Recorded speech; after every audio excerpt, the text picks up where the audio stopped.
All right, ladies and gentlemen, please be seated. All right, thank you, Officer Hudson. All right. Ladies and gentlemen, jury, good afternoon. All right, sorry you had to compete with the vice president in traffic today, so all of you that may have had to come down here today. So without further delay, we're going to go ahead and continue with examination of our current witness. Mr. Copeland, you're still under oath, okay?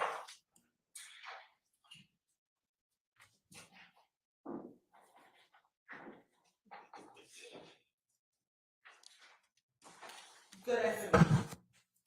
All right.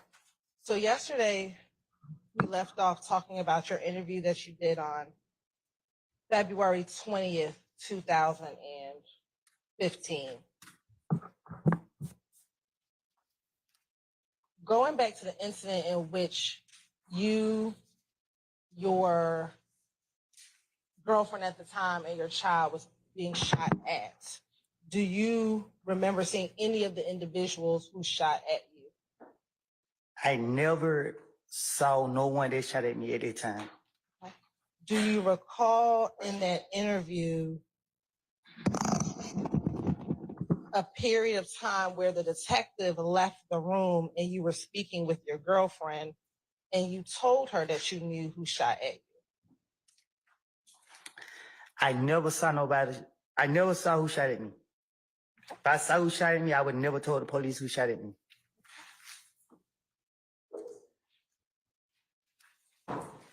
Do you recall in this same February 20th, 2021 interview that when the detective left the room, you said to your girlfriend, "This shit not gonna work. Sit right here and be a damn snitch, so I'm gonna keep going." Do you recall telling your girlfriend that? I don't recall. Okay. And then she responded, so, you might be effective on the listener. I'll rule the objection, sir. I'll rule, sir. So what you're saying, why are you acting like you did? And she said, you should have just said, no, I thought you know all of them. And you said to her, I do know who it was. Do you recall telling her that? I know that I knew the camera. I knew that I was being recorded. So I kind of knew what I was doing. Okay. And then you said, I saw him. I did when he jumped out the car. I know exactly who I saw. Nobody never got out of the car. So this clearly proved that I knew what I was doing. Do you recall telling your girlfriend that? I don't recall what I told her. Hey, Sherry. Okay. And this was when the detectives had left the room. I don't recall if they left the room or if they stayed in.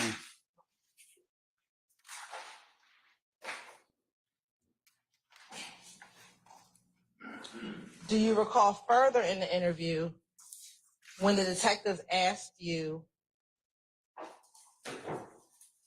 whether or not any of the people who did this had ever been to your home, you instructed your girlfriend to tell the detectives who had recently been at the house? I don't recall what I told them.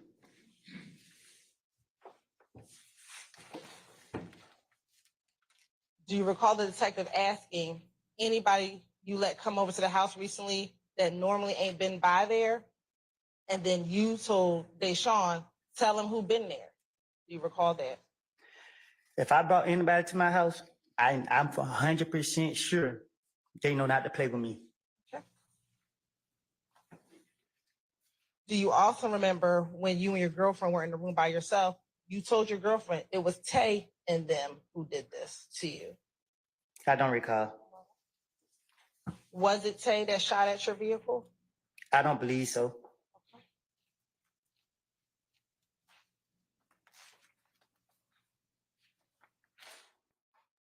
Do you recall in that same interview being concerned about being labeled a snitch? I don't care about what I'm being labeled as.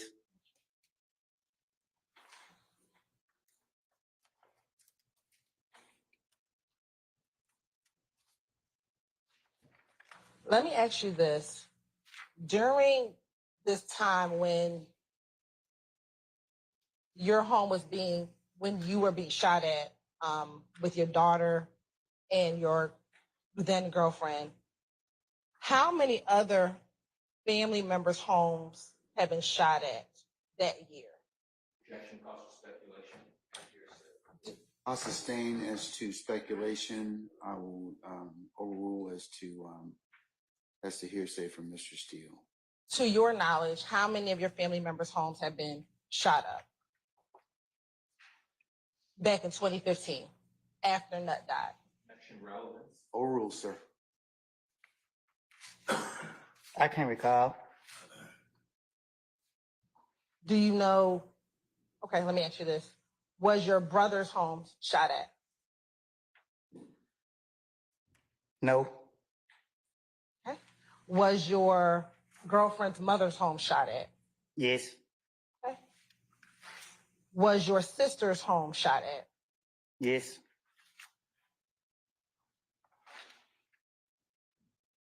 Was your grandmother's home shot at? No.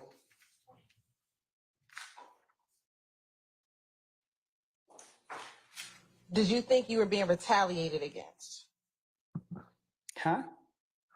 When all the shootings were happening at your family members' homes, did you think you were being retaliated against? I didn't think Did you know? clearly Okay. Why were you being retaliated against? because people said I killed Nut. And do you know who was doing the retaliation? No.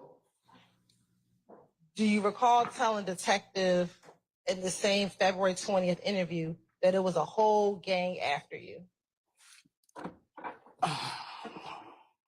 Anytime the investigators talk to me, I do not recall what I have told them. So you don't recall telling them there was a whole gang after you? I was told them whatever I think that I need to tell them to convince them to stop watching me.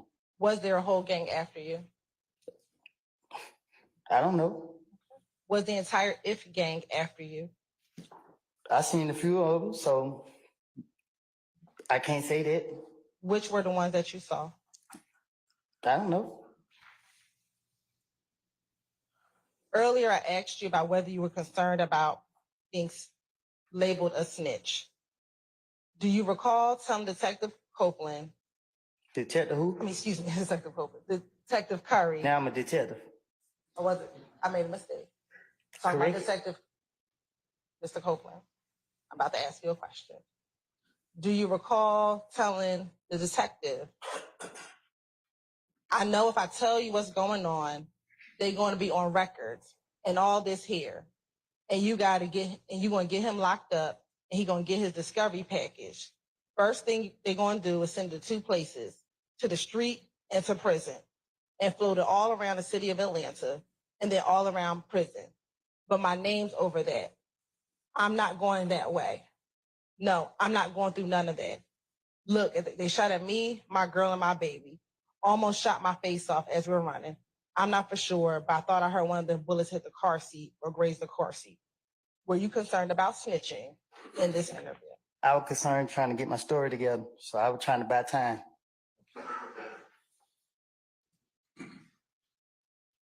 Did you also tell in that same interview, I just know the trouble I'm putting myself in. Just know I don't want to have nothing. I don't want to have nothing, man. I can't go to no job. I can't do none of this shit. I know the street not going to be here forever. All things going on right now, just waiting on you niggas to catch up and kill me. Again, not wanting to snitch on who did this to you, your child, and your baby. My only motive was anytime the police questioned me was try to figure out how could I get myself out of it.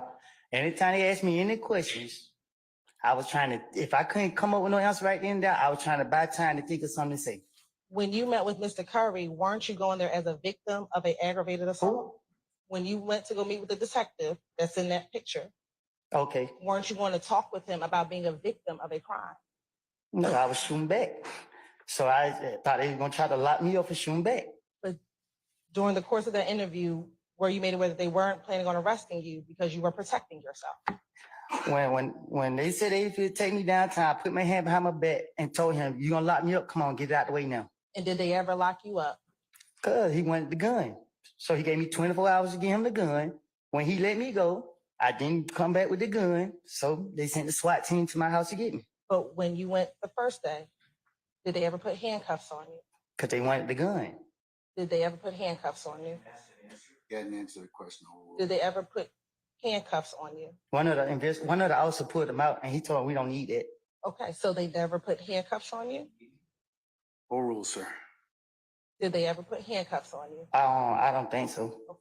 And when you left the interview, did you leave that interview without any handcuffs on you? Yeah, I left. I went back to the streets. So again, when you went in this interview, you were not in trouble. I was. Basis. Overruled, sir. Were you arrested at all on February 20th when you went to go speak to the police about being shot at? Were you ever arrested that day when you went down to tell the police about what happened to you, your child, and your girlfriend? They locked me up the next day. I asked you, were you arrested that day? No, they locked me up the next day. Were you arrested that day? Overruled, sir. Were you arrested that day? No.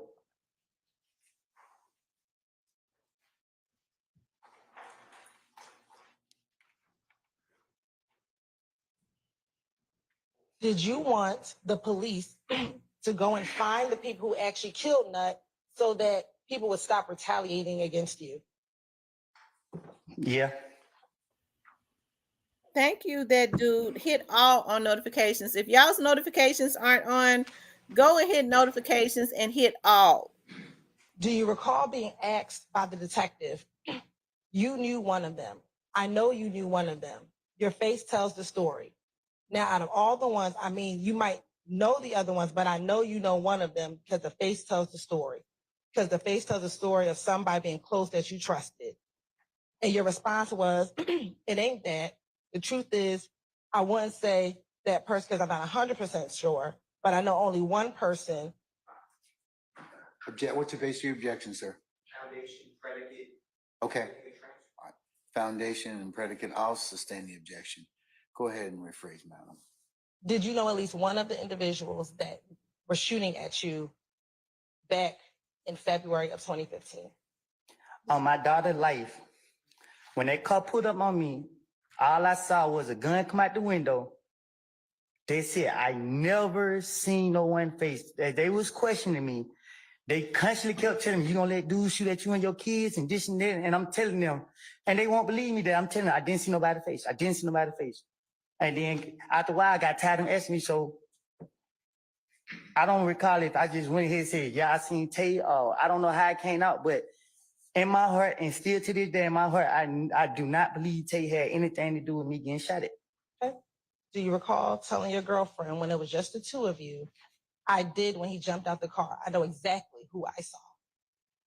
I don't, at that point, it was so much pressure on me. Yeah, my daughter crying, trying to take her to the hospital. Somebody pull up on me soon. I'm trying to figure out what made me have the gun to go to the hospital. It's all type of stuff going through my mind. I don't know. Too much going on. Yeah, I can't because she keep asking me these questions and. Mr. Copeland, just take a breath, okay? We do need to take down your testimony, so you do need to speak a little slower, all right? Okay? All right. All right.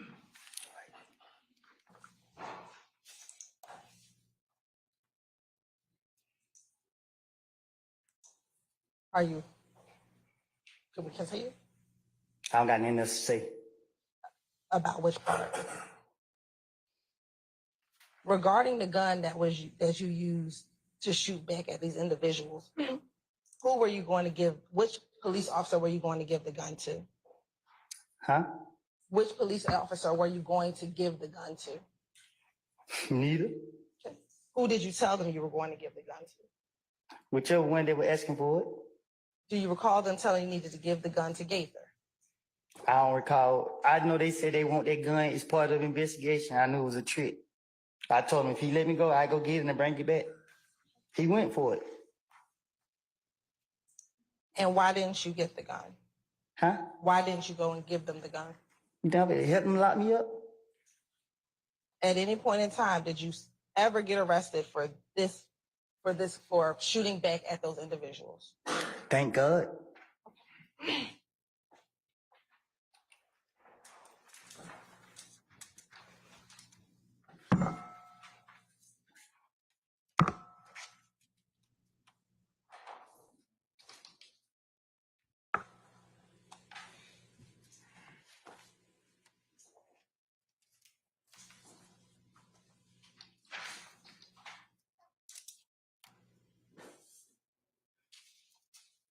Do you recall them asking you some more questions about Tay, and you providing them information about where Tay was from, what part of Atlanta he was from? I don't recall. Okay. Do you recall the detective asking you, we only know there's a guy by the name of Tay. Where's Tay from? What area he live in? And you told him that he was from Simpson Road area. You recall telling the detective that? I guess I don't remember what I said to him. Do you recall? Because at that point he had put too much pressure on me, and you know what I mean. I'm just thinking because he told me. I remember him saying he want that gun. That's all I remember him kept saying. He want that gun. And when you say putting pressure, what do you mean? Same thing you doing to me now. You keep putting pressure on me. Okay. Was he yelling at you at all during this interview? I think he kept saying, I'm letting people shoot at me while I got my child, and my loyalty to the streets, my loyalty to my child. So was he just trying to get you to tell him who did this to you, your child and your baby? I understand the question is the form. Did he ever threaten you to give a name? Nah, but he kept asking me to make me say a name, and you like how you keep asking me a question. I'm gonna say something to answer you, so you can stop asking me the same question.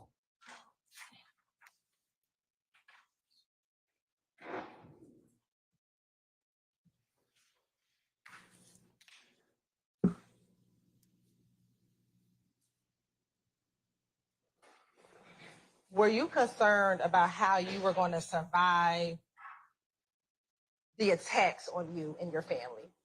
Yes.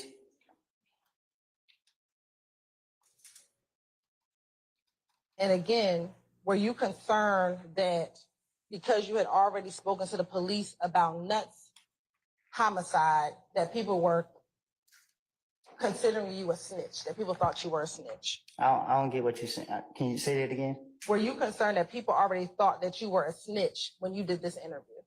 What interview? With the detective after you were shot at? After you were shot at with your girlfriend and your daughter?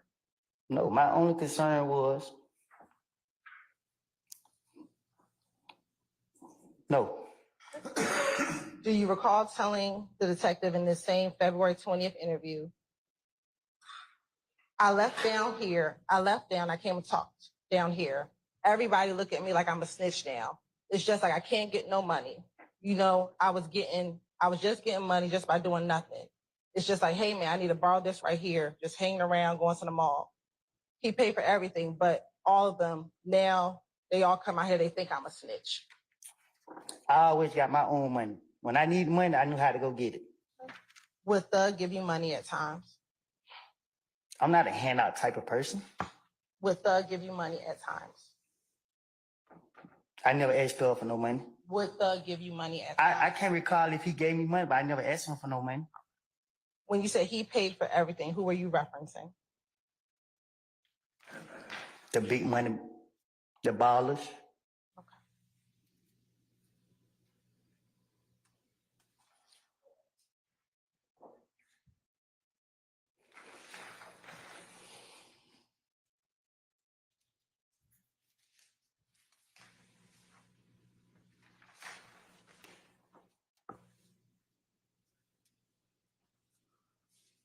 Were you concerned that young Thug had washed his hands of you? Huh?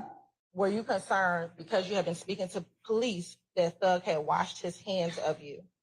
No, I didn't need Thug. All right. Do you recall telling the detective in the same interview on February 20th, 2015, He asked you, so basically Young Thug washed his hands of you, and your response, yeah, because I came and talked to the detectives and them folks in the street saying I'm a snitch, I'm a snitch, I'm a snitch. Nobody don't want to hang around me. I called my partners. They don't want to hang around me. It's like, what the hell? What the hell all this come from? What the hell is going on? Do you recall telling the police that? The police so concerned about Thug, I was removing myself from him.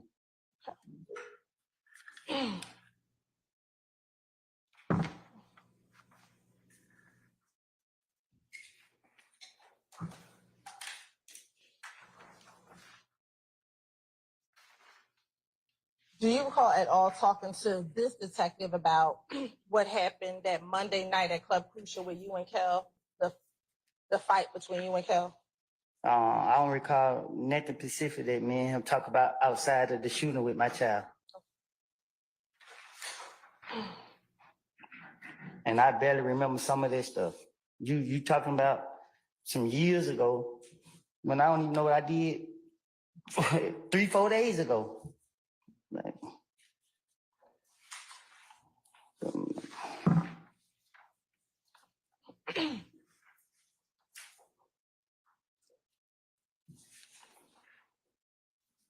Do you recall telling your girlfriend, again, when the two of you were alone in the room, no matter which way it go, I'm going to lose anyway y'all think if I tell them that Tay Do y'all think that they You threatened all him? having that conversation with your girlfriend?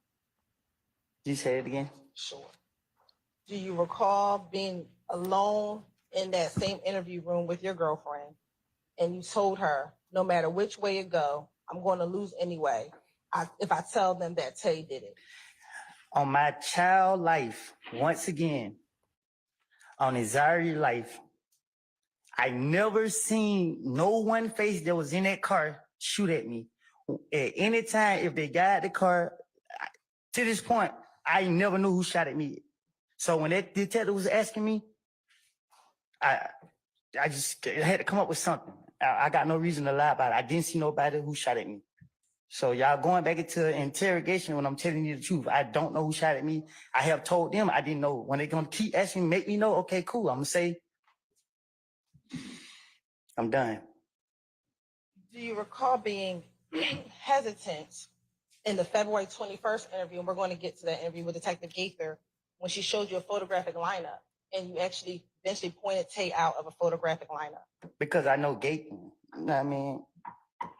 I know Gaten. I know that, you know what I mean? She one of them people that she got it out for me, so I didn't care. I was just trying to get them out for me and trying to convince her. And trying to convince her is very hard to do.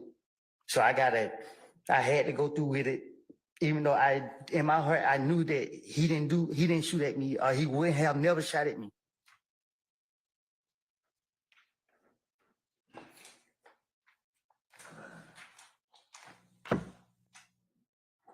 And to be more clear on it, before I went back to jail the last time, I was right around him. So I would never be with nobody that I believe shot at me while I had my child.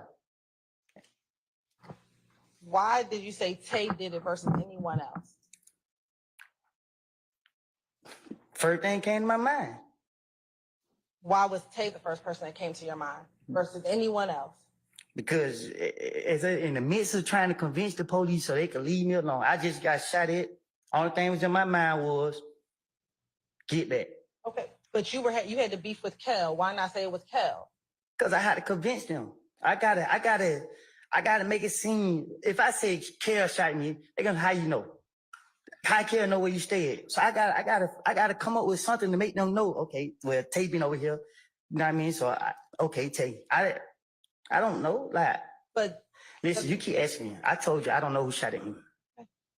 why would Gaither have it out for you? That would be speculation, sir. I sustain the objection. Well, you said she had it out for you. What makes you think she had it out for What he's doing is he's helping Thug and them, really trying to make himself you? You not said she had it out for look you. like What makes he's you think not a she had it out? credible witness. Because she was trying her best to get me. She was trying to catch me. Didn't she advise you to leave town. But you're right, it's a contradiction of what. Hold on. That comes from the interview. Where's that come from? Where's that statement come from? His interview with her during the course You of need to reference that. I'll rule the objection. in your February 21st interview with her, then she asked you to leave town, go somewhere else, Cobb County, Clayton County. Then she told you to lay low so that you wouldn't get killed. No, she was saying it because she's saying it. My name was my. She just said my name kept coming up a lot. Right. So she did not want you to be harmed. So why would she have it out for you?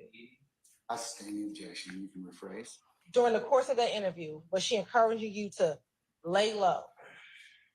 Do you recall her doing that? I think she was. I thought she was faking. So I don't know.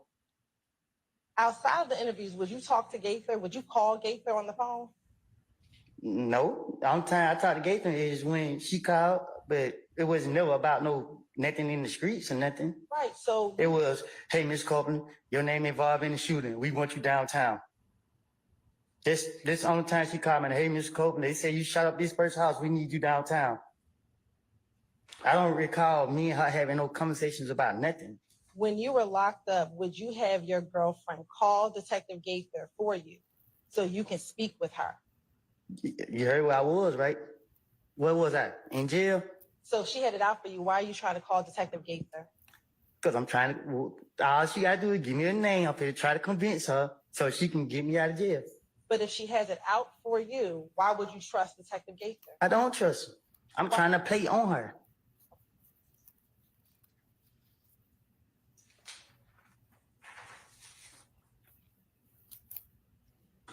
I think I want to go back the very prosecutor is briefly patient to with him. the interview that you did, the first interview you did with Detective Gaither.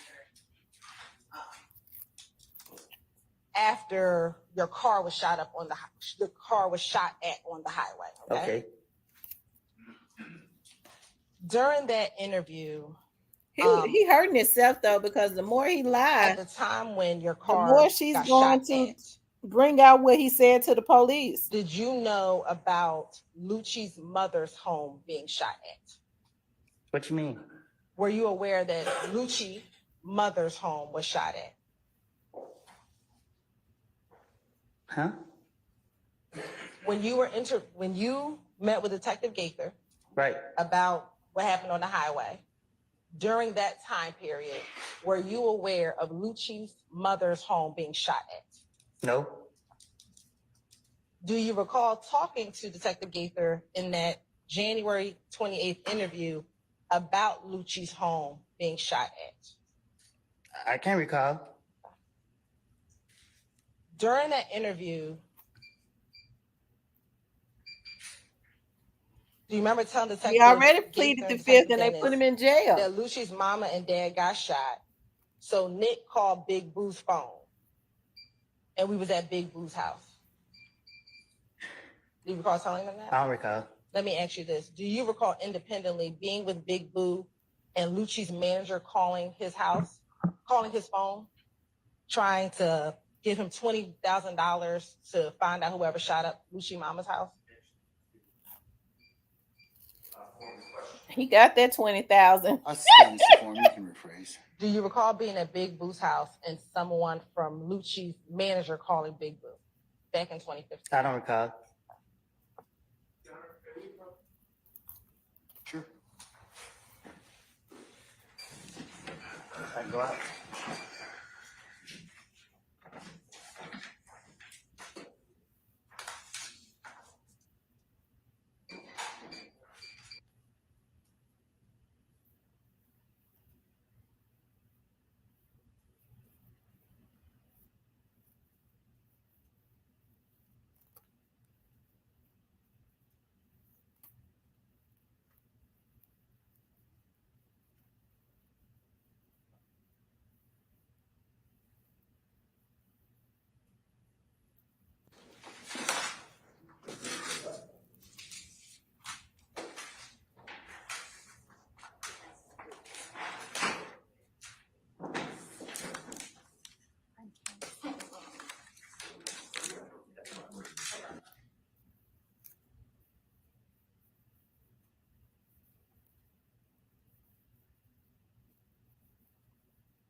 Yeah, crime don't pay, because you're right. I wouldn't want to be in his position. Because he probably doomed either way.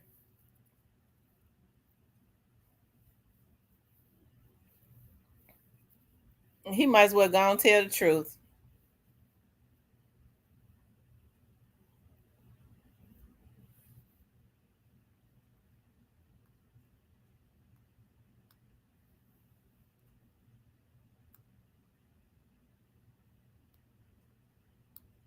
And ask for some witness protection or something.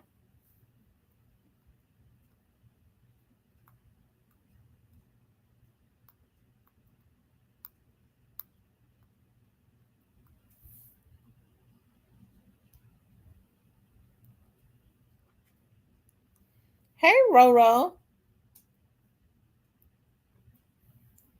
Oh, he's going to jail anyway. He has a federal case.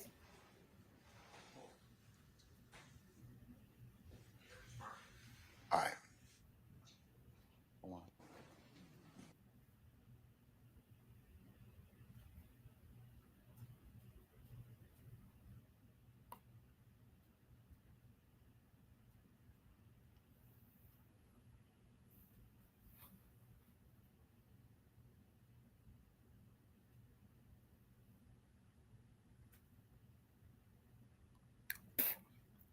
Roro says she thinks that Thugger is going to walk. I don't know. He might. He might. I don't know.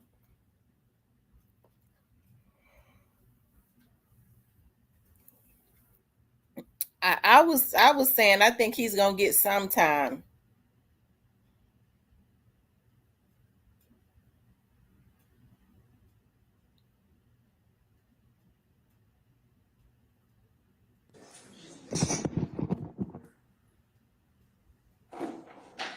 All right, let's bring Mr. Copeland back in, please.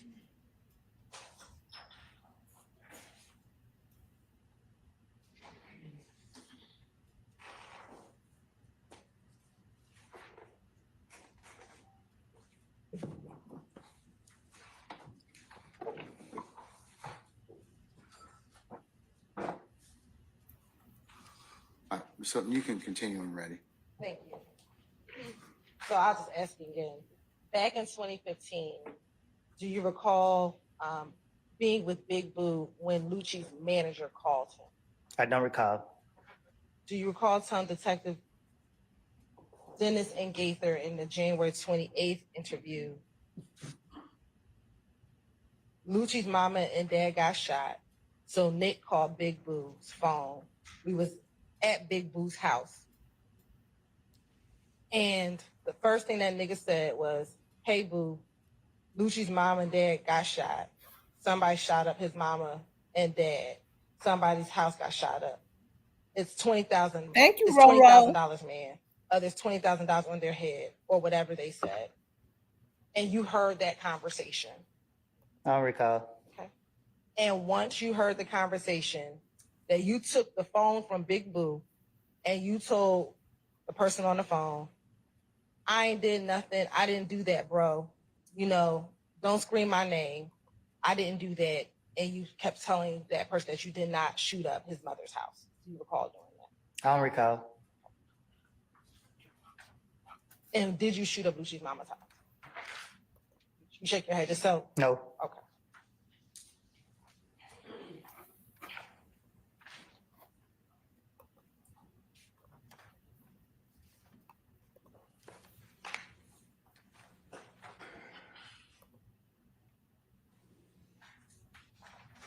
Now, back in 2015,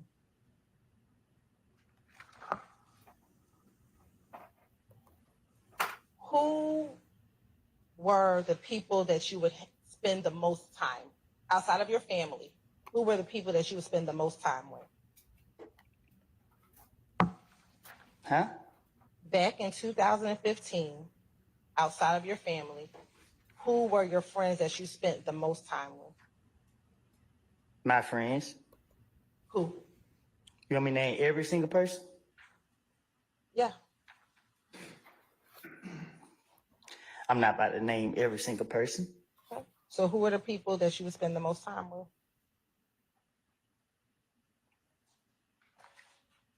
I can't recall.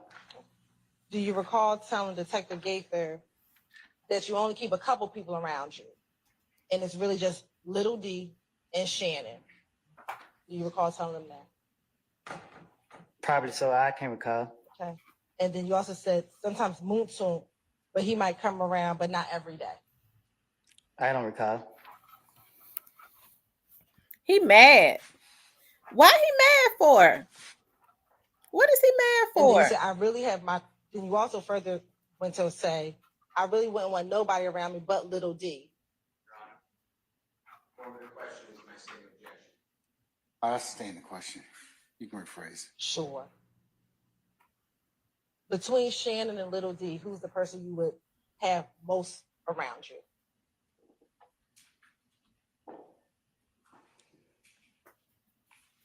Huh? Between Shannon and Little D, who would you spend more time with? I can't. I don't know. I can't. I don't know. Do you recall telling Detective Dennis and Gaither that I wouldn't want nobody around but Little D? I probably said it because I was trying to run the play on them. Okay. But I don't remember what I said to them. Back in 2015. Anytime they question me, like I said, you keep asking me about what I supposed to told them. Anytime they question me, I just said whatever came to my mind or whatever I could have thought of in a split second. So I don't know. I don't know what I said to them. Back in 2015, did you trust Little D?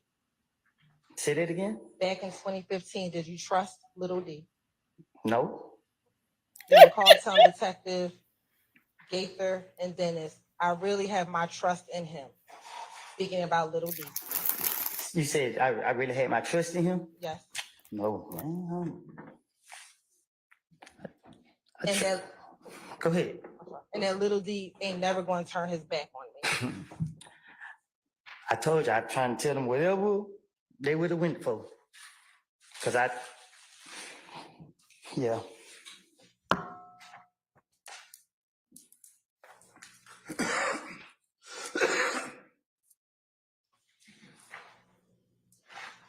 The gun that Little D from Cleveland bought from you from the pawn shop, what kind of gun was that? I can't recall. Do you recall it being, as you described, a chopper? Probably so. Can you tell the jury what you would describe as a chopper? What type of gun is a chopper? I can't recall. You don't know what type of gun a chopper is?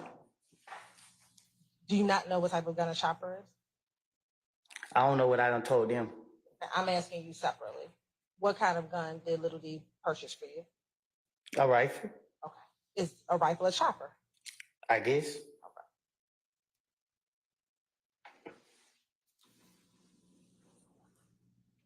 Have you ever had the occasion to give Nut back items that was stolen from him?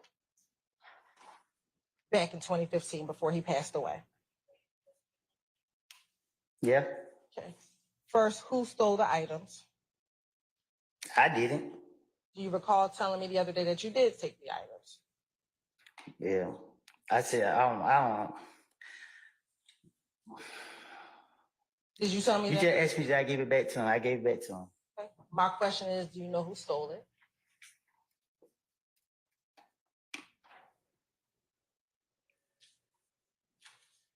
Huh? Do you know who stole it? I told him a friend of mine stole it. Okay. Did you tell me something differently? I probably did. Do you remember what you told me? What did I tell you? Do you recall what you told me? I just asked you. So do you not recall what you told me? I told you I gave it back to him. Do you recall telling me that you actually stole those items, but you did give it back to him? Do you have an objection? Sir, Basis. prosecutor is the lawyer. I'm the witness. Yeah. Are you talking about the foundation for the question or the form of the question or what? Is that the prosecutor testifying as personal knowledge? You're right. I'm asking. To cross-examine the Your Honor, I'm asking a question, but I can clarify who all was in the room. Yeah, why don't we do that? I'll sustain the question as to the current. Do you recall meeting with me, Investigator Long, and maybe Investigator Lancico, and telling us in the room that it was you who stole it, but you did give the items back to him? I can't recall.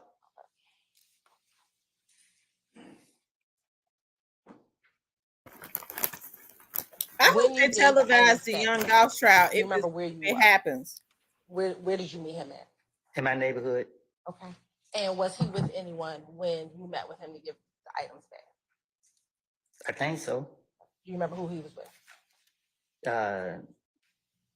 Oh, I can't say who the people was that were with him. Do you remember him being with Greedy, his brother? Probably so. I don't know. Do you remember just telling the detectives in that January interview he was with Greedy, his brother was there? I guess I don't know. I can't recall. Do you remember what type of car Donovan had? Oh, excuse me, Nut had. A truck. Do you remember what kind of truck? It was just a truck. Do you remember telling the detectives back in that January interview it was a green Tahoe? Probably did. I don't know. Do you remember what the items were that you gave back to him?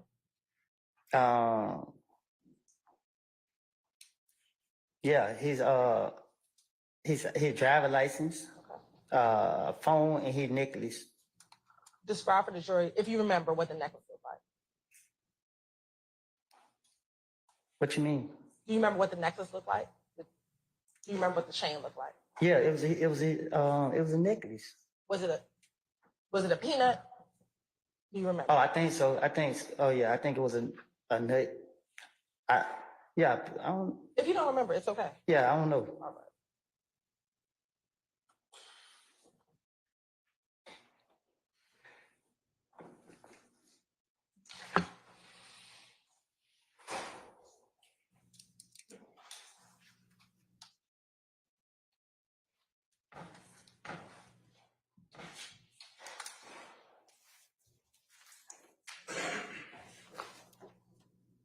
We just talked about who you would hang around with from Mechanicsville.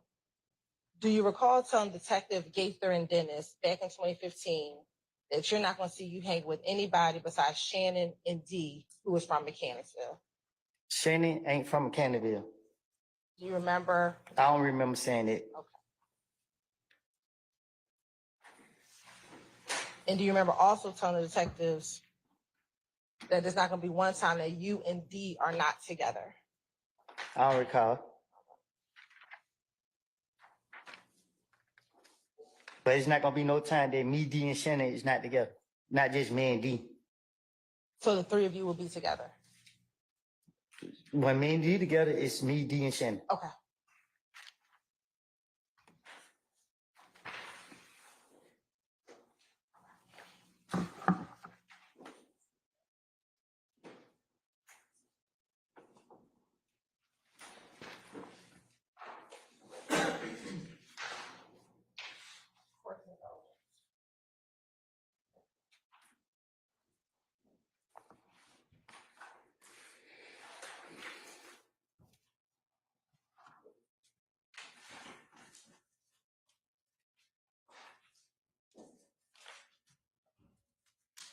Now, we've talked about briefly another interview that you did with Detective Gaither after you were arrested for probation once your child and your child's mother was shot at. Do you remember that?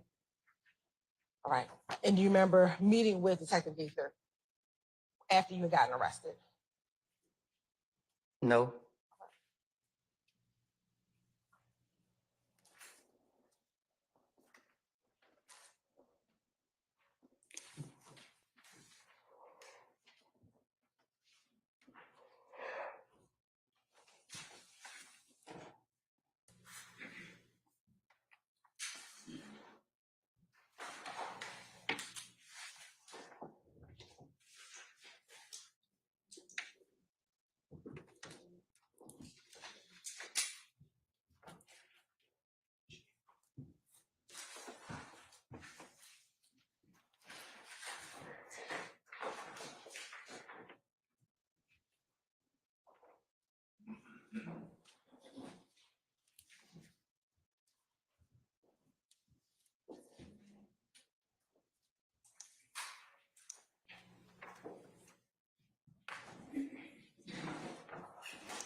when you met with Detective Gaither, once you were arrested, as you discussed, were you upset that they arrested you for failure to comply with community service? I know you're shaking your head. You have to say yes or no for the record. And during the course of that interview, were you asked to tell Detective Gaither about what happened with you, Deshaun, and your daughter? I don't recall. Do you recall in that interview also talking to her about Nuts murder? I can't recall.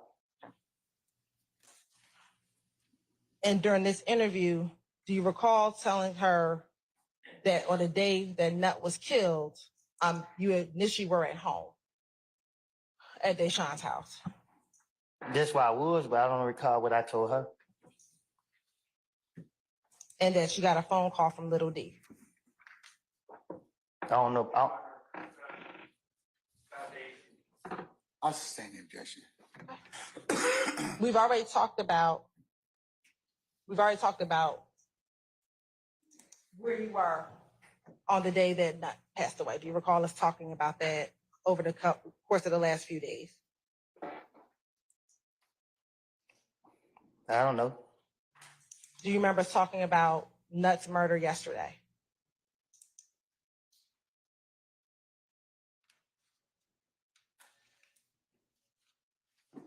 What you mean?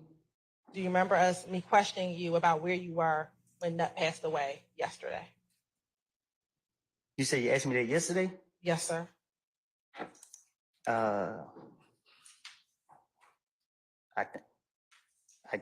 Yeah, I guess. Okay. If you don't remember, that's fine. Do you remember or no? No, you didn't ask me yesterday. Okay. Do you remember us talking about it since you've been on the stand, though? Talking about what? The day that Nut passed away. Yeah, that's what it's about, right? Okay. Cool. You're on permission to approach?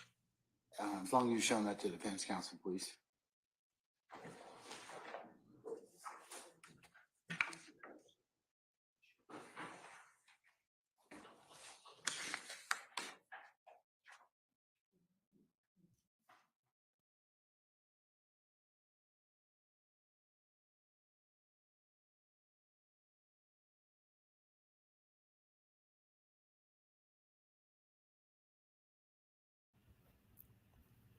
Do y'all think he's scared of Thugger? I want to see Thugger's face.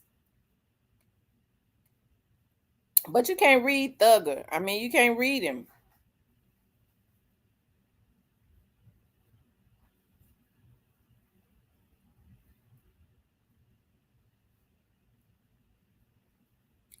Who is the other guy that's over there in the white shirt? Is he a defendant?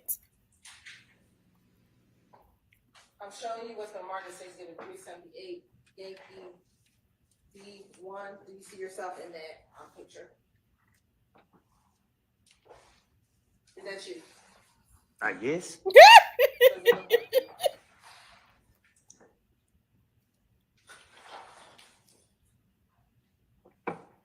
I guess. Yes or no? Is that you? If you say it's me, it's me. I'm asking you, is it you? Yeah, I guess. Yes, it's me. And is that Detective Gaither? He's like a man. Do you recognize that to be Detective Gaither?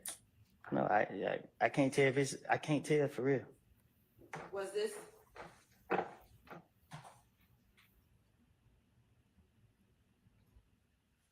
You are permission to.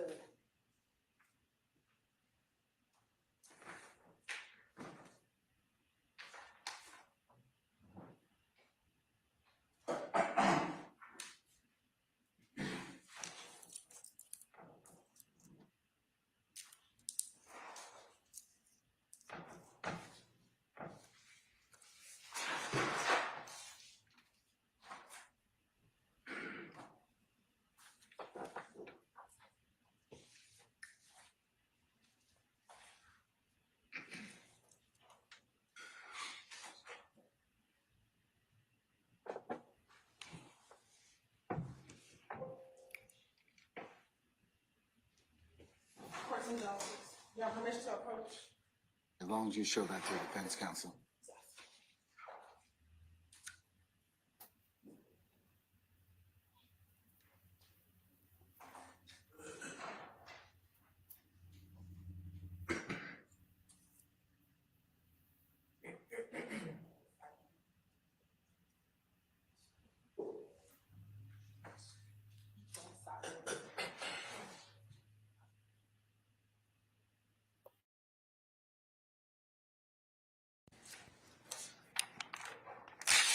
Mr. Coca, I'm showing you a portion of 378 Yankee Delta on here. Does that look, do you see yourself in this video?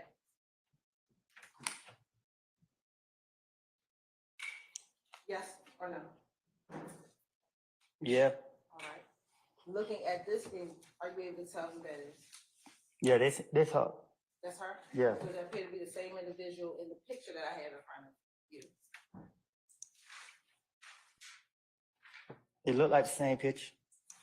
You're at this time the state would like to attend the 378 Yankee Delta. Any objection to states 378 Yankee Delta 1? Hearing none, it's admitted, may be published as you see fit.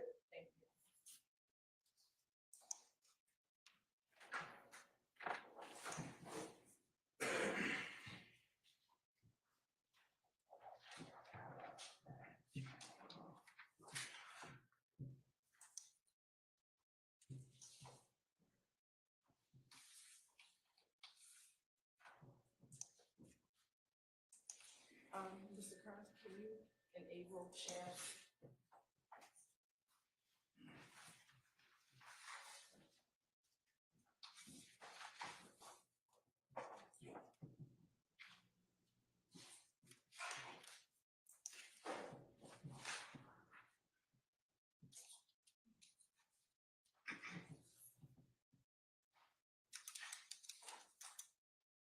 And if you could bring it down, no, down.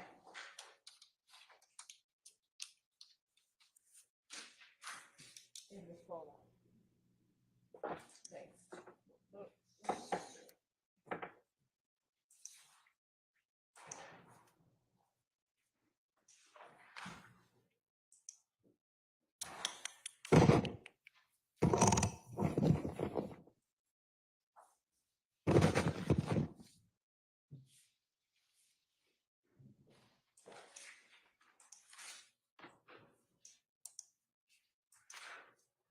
Mr. Koba, are you able to see the dates and the time of that interview?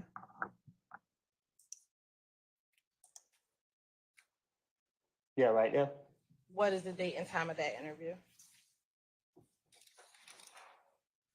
February 21, Okay, and what year is that? 2015. Now, during this interview, do you remember anyone else being in the interview room with you? Do you recall Detective Thorpe was in there with you? I don't know. Okay. And during that interview, do you recall talking to Detective Gaither again about what happened between you, Deshaun, and your baby? I don't know. I don't remember. Okay. And during that interview, did Detective Gaither also ask you who shot at you? Do you remember Detective Gaither asking you about that? I don't remember.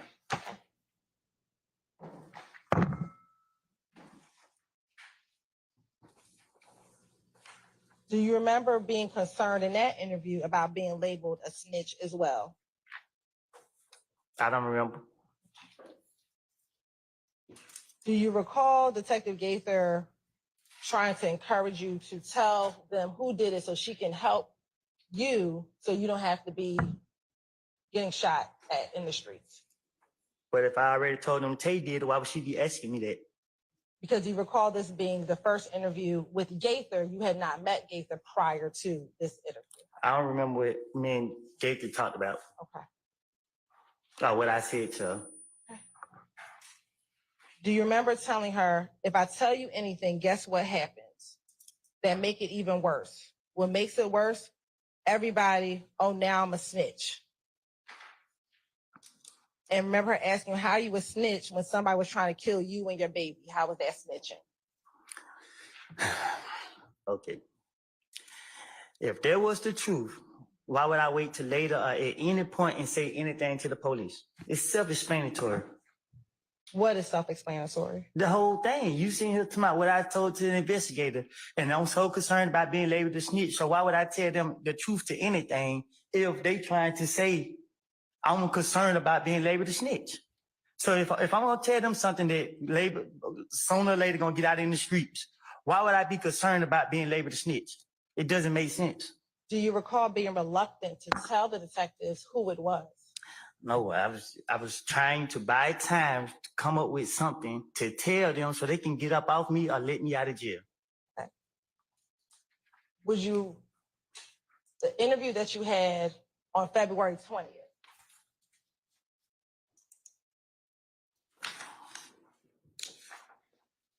what time was your interview on February 20th, 2015? What time did that This paper? Yeah, what time does that say? What about What time is it on here? 1:41 What, AM or PM? a.m. And then what time did you meet with Detective Gaither? Well, look like I got on a Rice Street outfit, so I didn't meet with her. And it say 3:53. On February 21st? Yeah, Is that PM? p.m. So did you meet with Detective Gaither the next day after you met with the first investigator? Yeah, All right. that's what they say. So if you just wanted to make something up, didn't you have time to make up a new name if it wasn't Tay? She was engaging me. It's harder to convince her. I got to, whatever I tell her, I got to stick with it. Wouldn't you want to tell Gaither the truth if you were trying to get out of jail?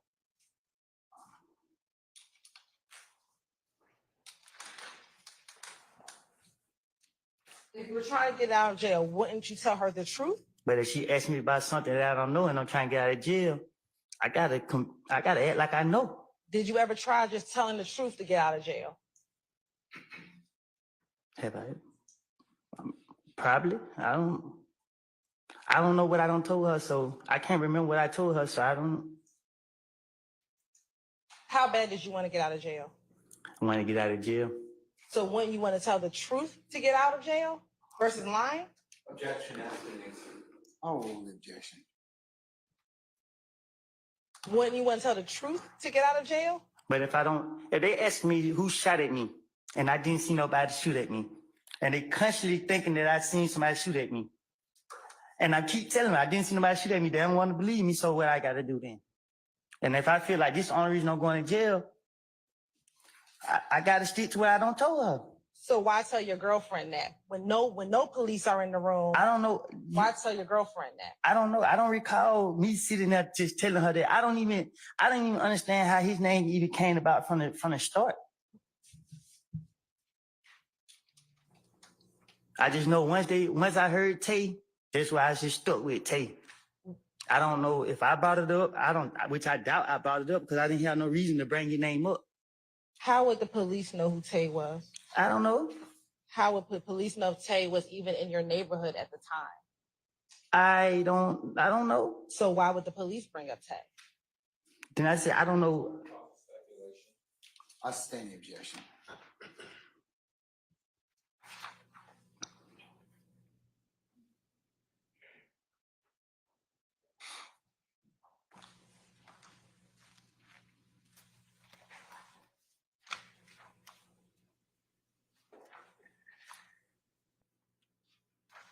Do you recall providing Detective Gaither a picture of Tay before ever even getting into the interview room? No. Do you recall during the interview when you told her it was Tay, you told her, I gave you a picture of him? I don't recall. And do you recall her pulling up the picture and showing you the picture in the interview on her phone? I recall her showing me a picture of him. And do you recall not really wanting to point him out on there? Because I knew at that point what she was doing. They was forcing me to say it was him who shot me. Because I like I keep telling you now, and to this day I still feel as in they did that. Like I never seen him shoot at me. Even when they called me, tried to get me to come to trial on it, I told them I'm not coming to trial because I never saw who shot at us. And they said, well, Mr. Cope, all right, y'all can call me. I didn't see who shot at me.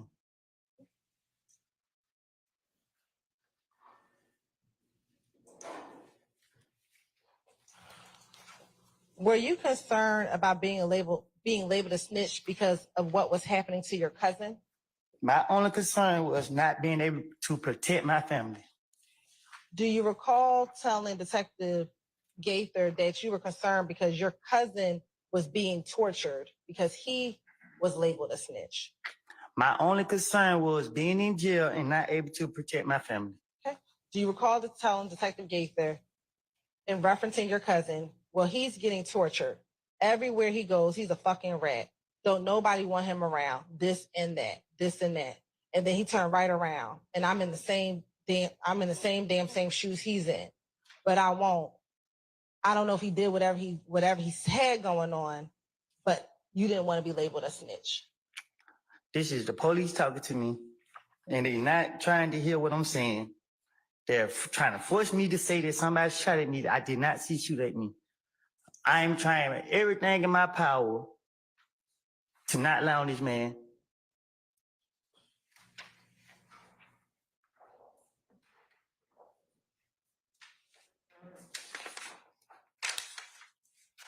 I'm not here to protect nobody that shot at me and my child.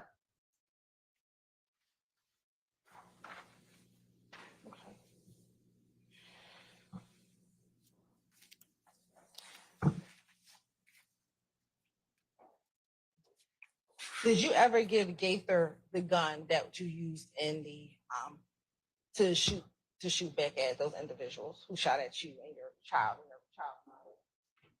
Nope. Why not? Because you're going to use it against me.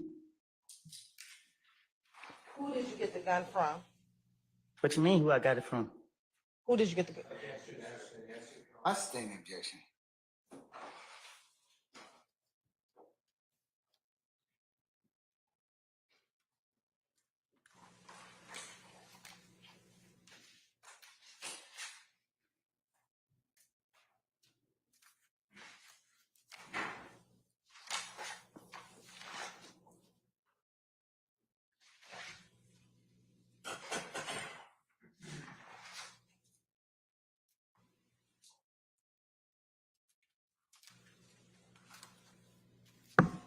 Do you recall being shown a photographic lineup with Tay inside of the photographic lineup? Say that again. In this interview, do you recall being shown a photographic lineup? I think so. Okay. And do you recall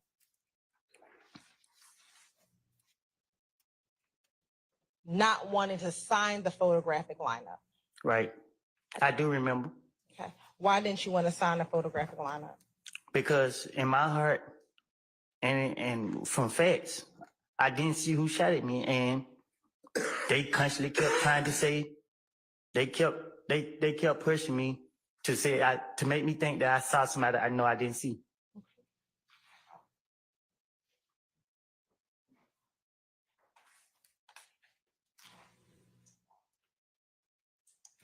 All right. I want to kind of switch gears. Do you know someone by the name of Trivia? Who? Trivia. Who is it? Do you know someone by the name of Trivia? Do you know who Moon Tung's girlfriend was back in 2015? No, I don't remember who his girlfriend is. Okay.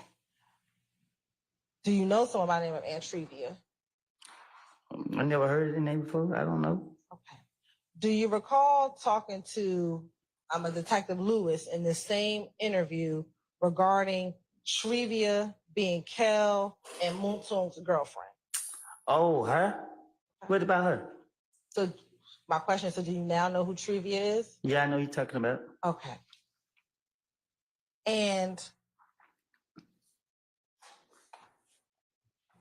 back in 2015, do you recall her home being shot up during the time of early 2015? I remember. Okay. And were you accused of shooting up her home? That's what she told the police. Did you shoot up her home? No.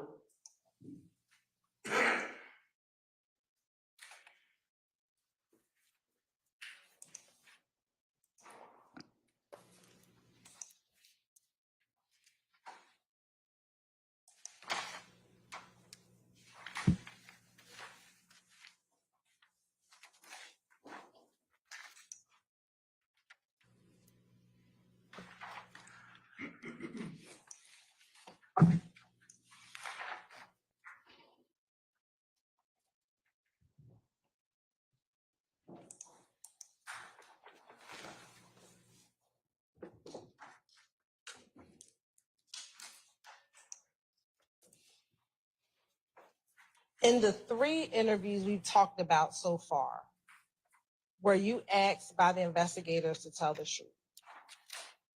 In the interviews we've talked about so far? It don't matter. Yes or no? Do you recall being asked to tell the truth? I don't know. I don't God bless recall. you. God bless you. You don't recall if you were asked to tell the I truth? don't. If you were asked to tell the truth, why wouldn't you tell the truth in those interviews? Why wouldn't I tell the truth? Yes. Because I know the police is trying to lock me up. What would they be trying to lock you up for? Say that again. What would they be trying to lock you up for? Whatever they can put on me.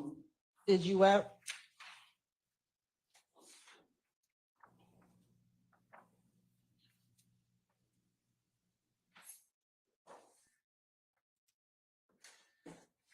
Now,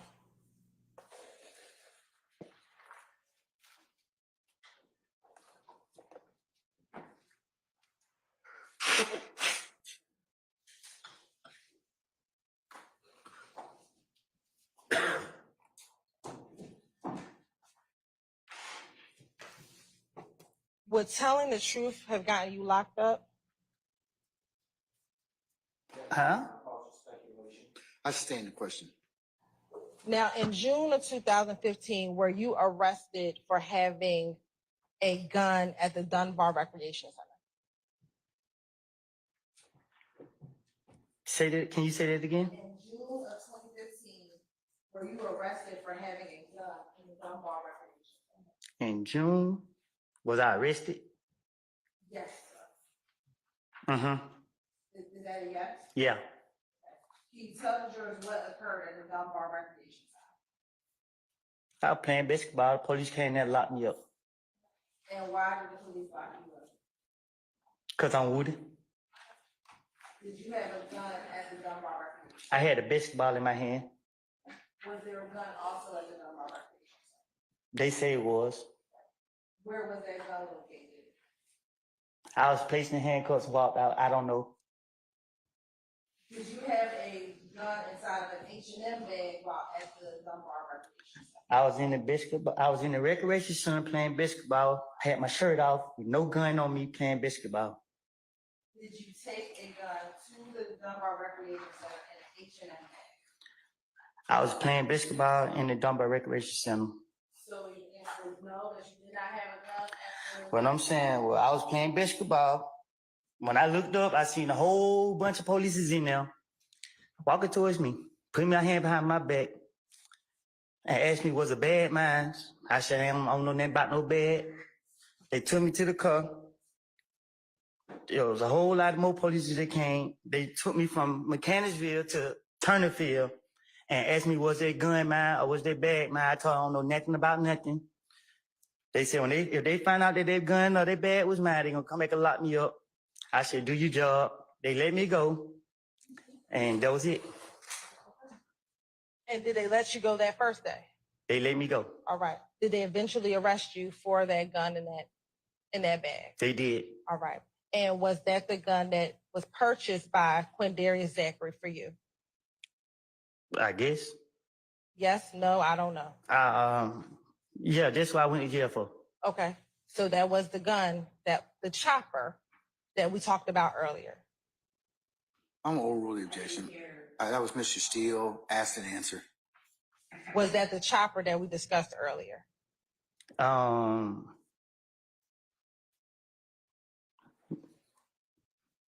We discussed this earlier. The gun that was recovered, is that the chopper that was purchased at Arrowhead Pawn Shop by Quindarius Zachary? That's the gun that sent me to the feds. And is that the gun that was found at Dunbar Recreation Center? I guess so. Why did you have the gun at Dunbar Recreation Center? I just plead guilty to it. Did you tell officers that you were trying to sell that gun and that's why you had it at the Dunbar Recreation Center? Again, I was going to jail. Ms. Hilton, before you posit some other questions, I think we probably need to take a comfort break. So, ladies and gentlemen, let's take about 10 minutes and then see where the afternoon leads us, okay? All right. All rise.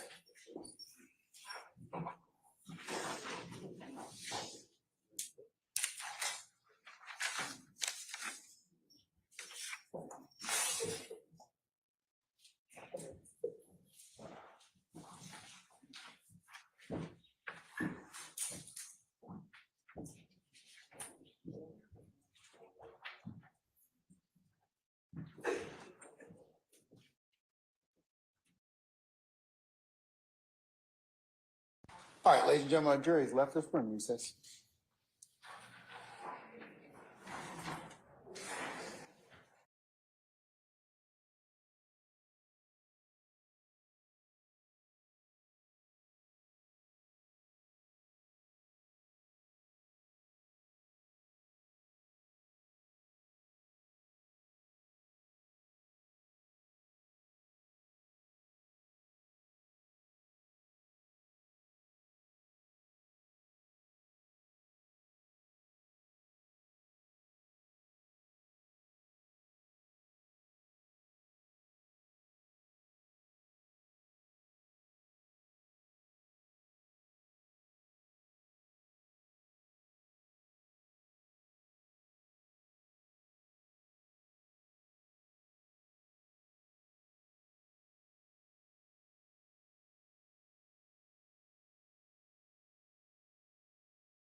Y'all, how long have they been on break? I'm sorry, I stepped away for a few minutes. I'm preparing to grill some chicken. They said, Wooded looking at her, the DA, like, you stupid witch, stop asking me the same questions. Did his lawyer ask the judge to treat the witness as hostile? This sounds like a grand jury hearing, yet it's a trial. I tell you, well, I don't know what to say about Woody except for he's doing himself a disservice.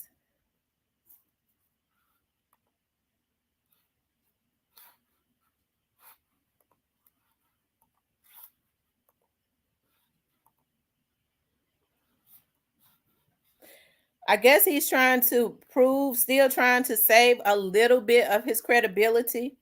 He don't want them to know everything. He don't want them to know everything that he said.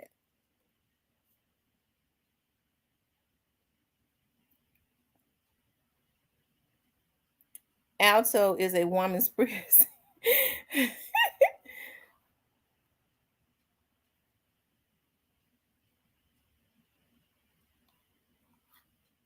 Woody didn't even really want to admit that he had even really been around Young Thug.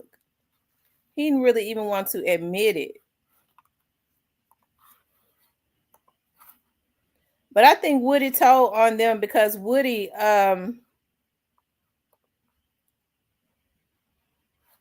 they was constantly trying to kill him.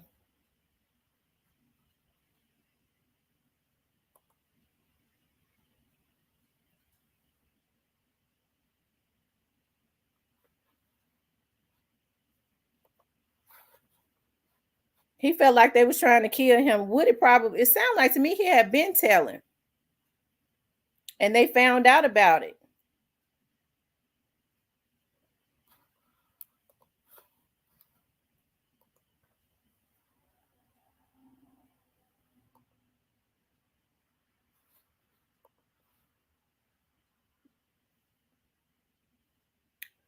Don't they record the interrogation? If I was the lawyer, I would just, yes, they record the interrogation. They got it.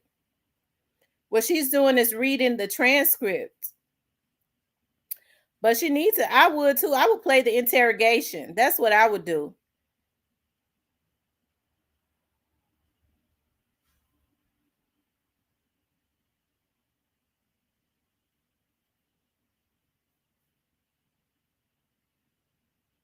And you could tell when it's something that he don't want them to know because he gets real angry.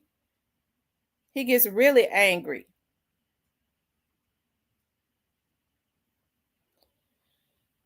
I don't know. Like I said, I think he started telling on them once they started. He felt like, the energy was different with them. They didn't want to be around him. And he felt like they was trying to take him out. Of course, he told on them. But he tried to play it off yesterday and said he was just, paranoid.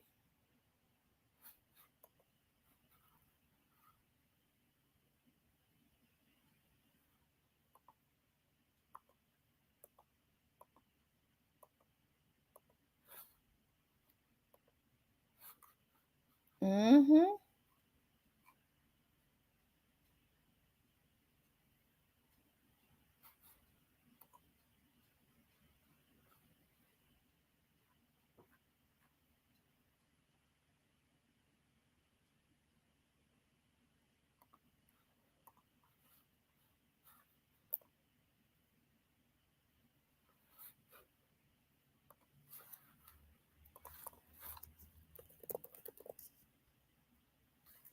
Hold on, y'all.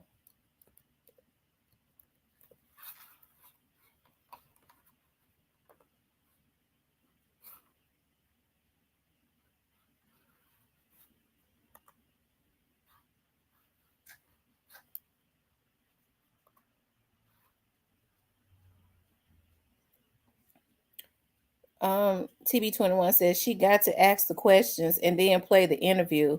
The DA laying a foundation that he's scared of Thug. That's exactly what she's doing. And I mean, it's obvious that he's scared of something. They've already, shot at him before.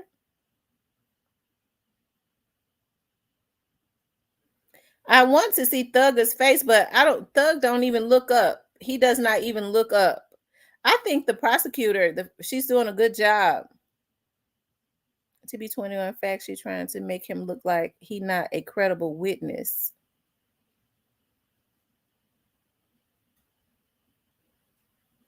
Well, he was actually supposed to be a witness for the prosecutors.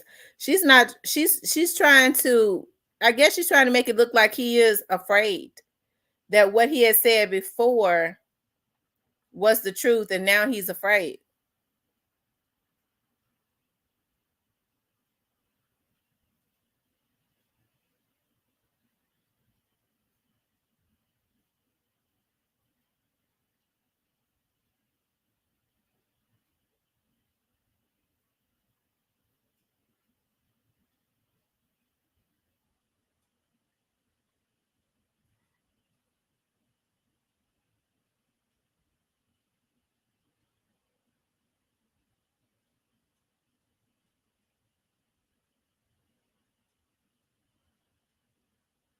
Mm.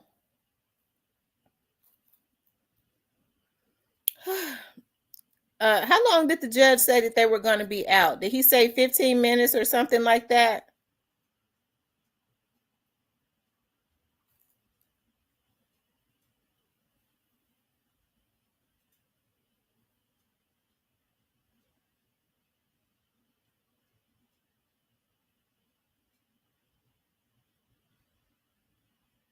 Oh, he said 10 minutes. Okay, so they'll be right back. Give Woody enough time to get some more wind, because I'm telling you, that dude is scared. If Thug and them send somebody to do something to Woody right now, that would be suicide. That would be so crazy on Thugger's part.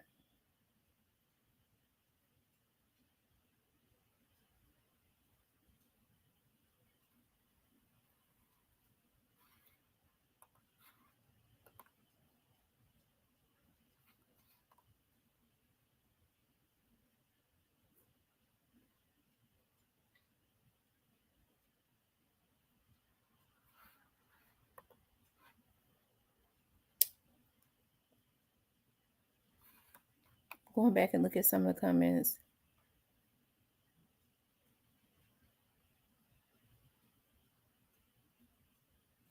Y'all make sure y'all hit the like button.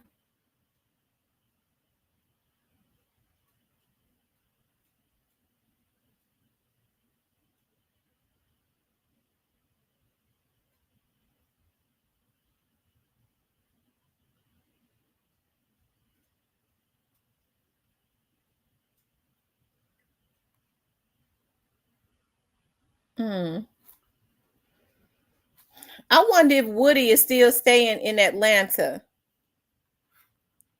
He probably staying in a hotel right now.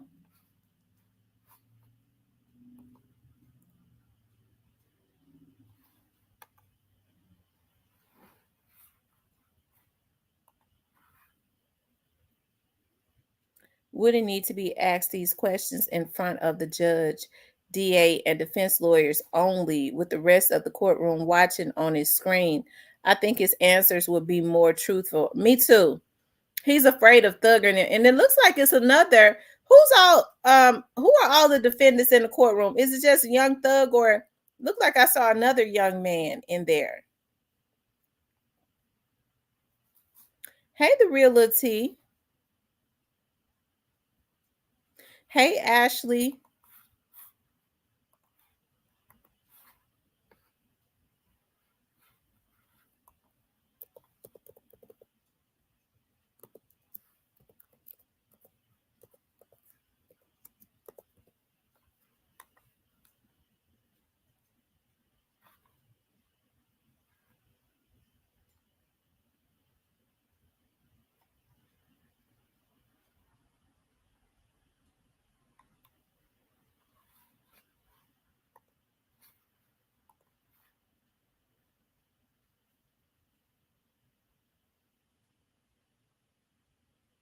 Mm.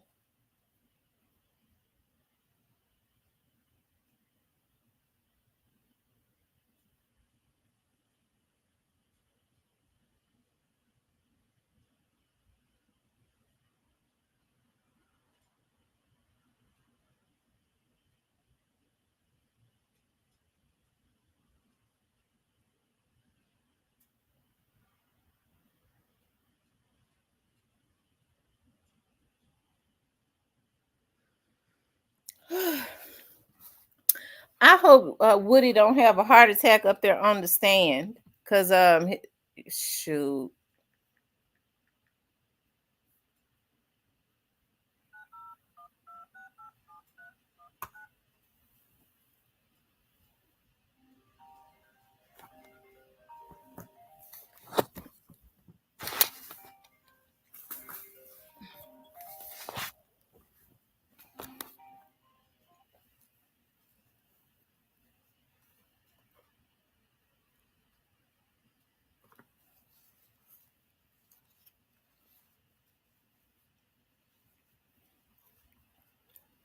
They said Woody know what he doing. He just trying to get this over with. You could tell he doesn't want to be. Now he doesn't want to be there, but he don't want to be in jail either.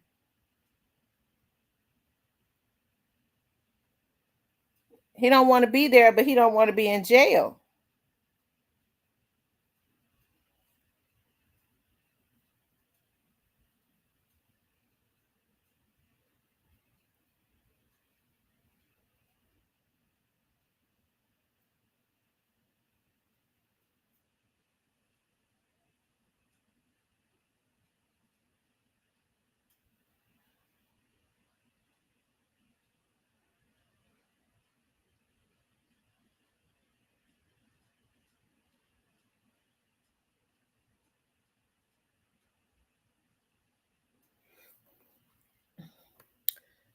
G. Finley says, I'm tired of dude. How long he gonna keep the clown on the stand?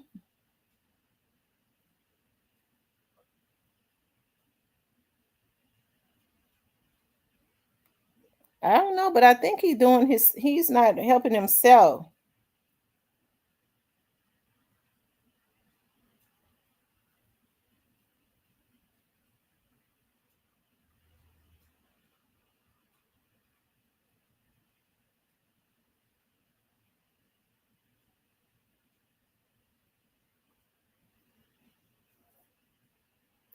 He's not helping himself because when he starts trying to act crazy, like he don't remember something.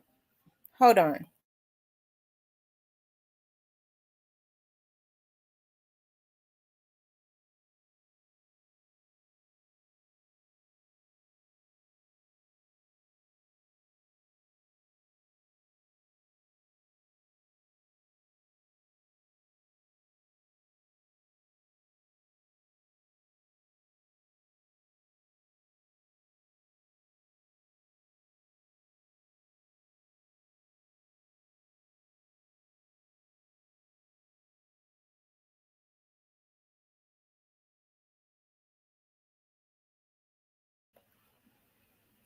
Okay, y'all, I'm back.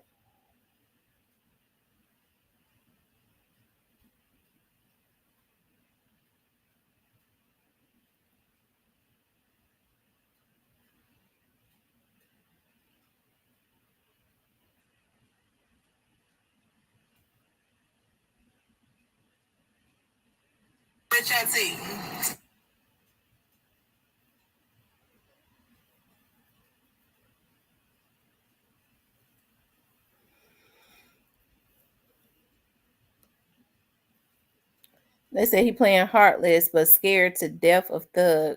Hey, Mr. Parker, yeah, he's scared to death of Thug.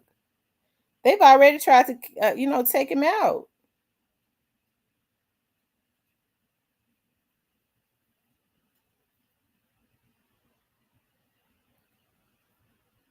They've already tried to take him out.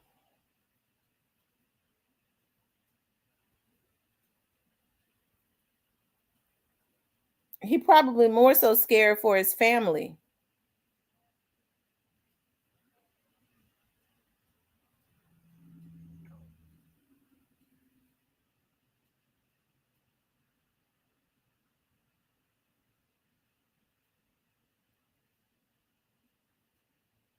Mm-hmm.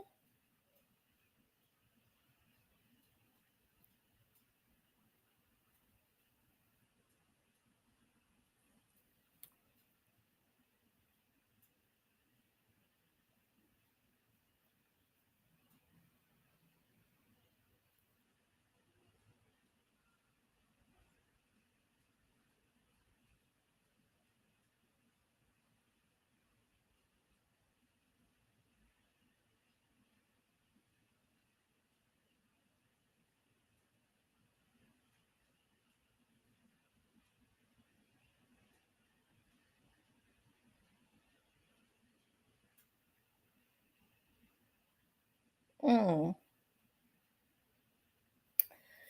Anyway, seem like they're taking longer than 10 minutes. How do you go out and unalive people then seek refuge?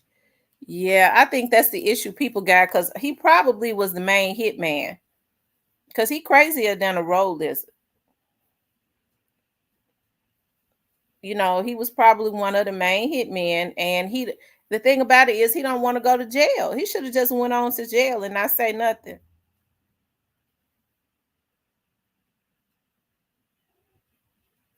How many years was he looking at? They said he was only looking at what, like 3 years? He didn't even want to do 3 years.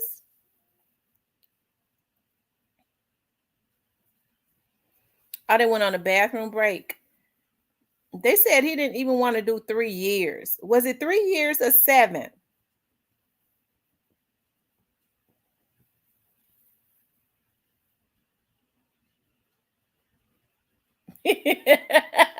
He said, "Think is an egg." No, I think he crazy. He think he's smart though. He ain't as smart as he thinks he is though. Cause Thug ain't gonna have to do nothing. That man gonna have to always look over his shoulders if he gonna be in Atlanta.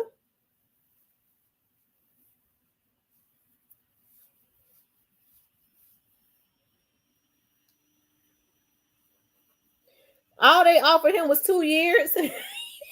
He the worst kind. That ain't no time. Shit.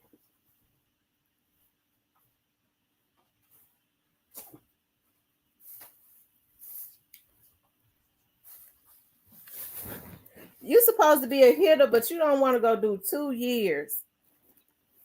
Oh, he dangerous, y'all. He real dangerous. But I think Thug them had already started trying to take him out, right? That's probably why he did it.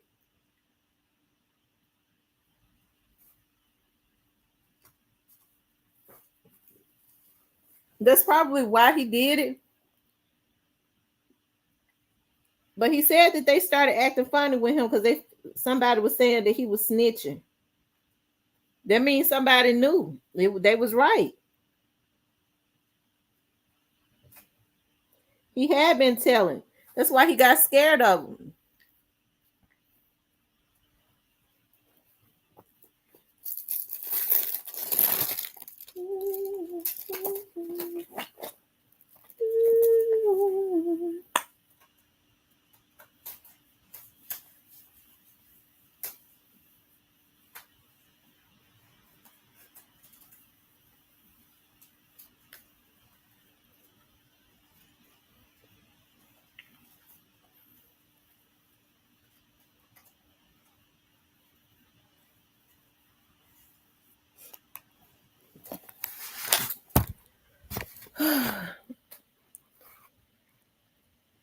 I thought his time was based off of his initial confession. Then he switched to plead the fifth. Now they making him right.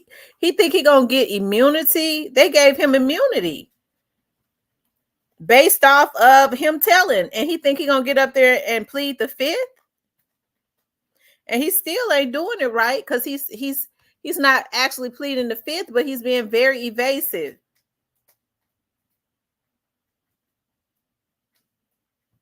Stop, Robbie. Robbie.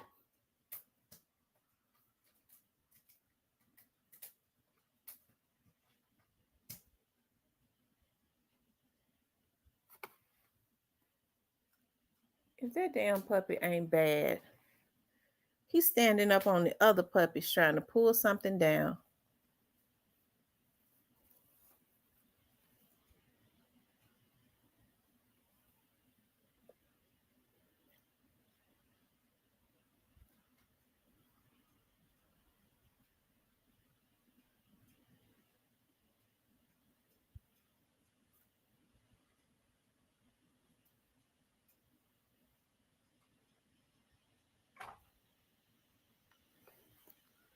This is backup plan insanity plea. Right, you can't plead the fifth with a deal from the government. I know.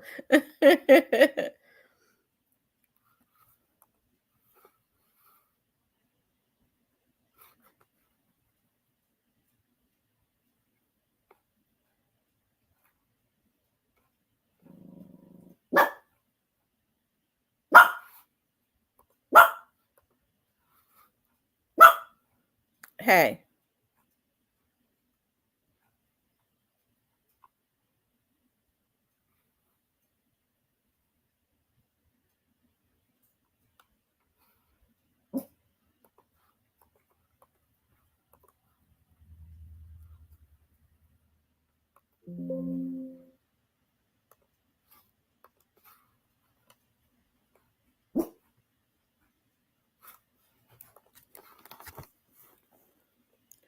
I'm telling you, he should have, if he was gonna do all this, he could have just did the 2 years. But see, he don't want to go to jail.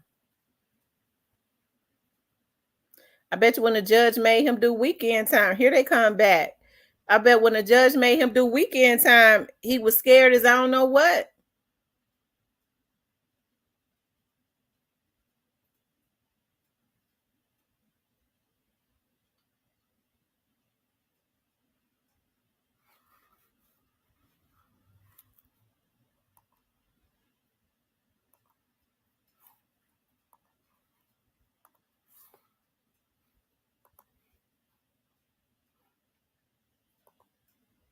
I wonder what Thug's attorneys are thinking.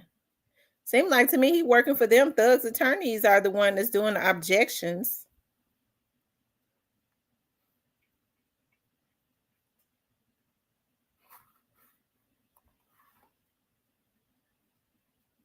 Yeah, they're gonna take him out in jail.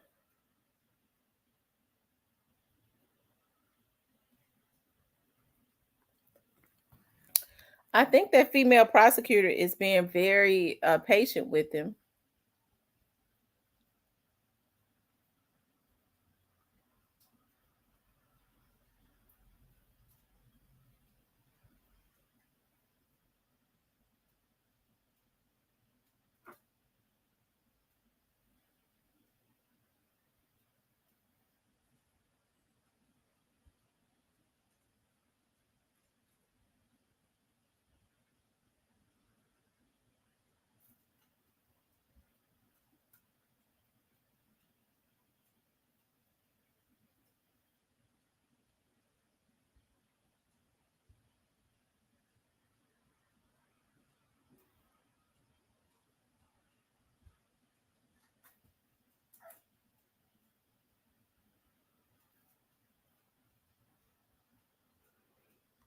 You see, yeah, he's doing a good job with how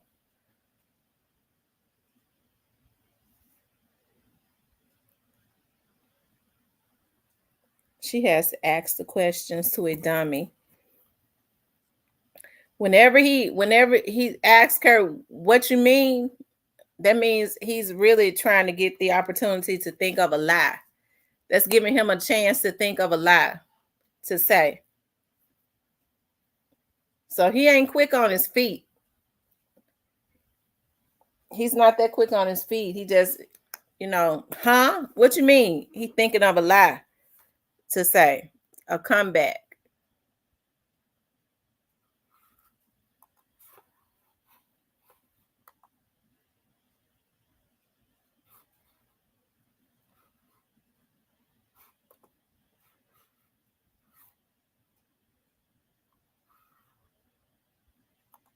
So he has to act like that he doesn't understand.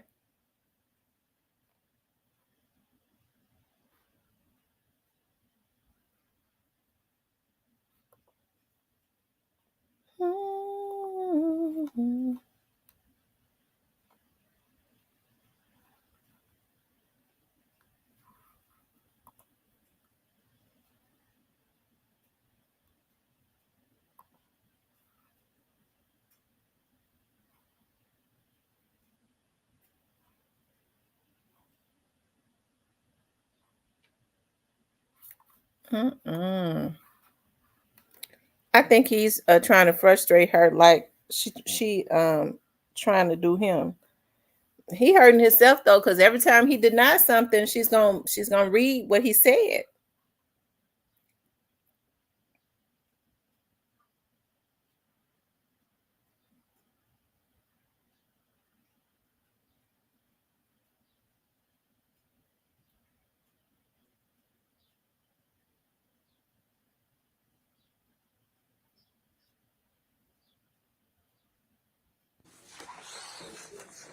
All right, for the jury.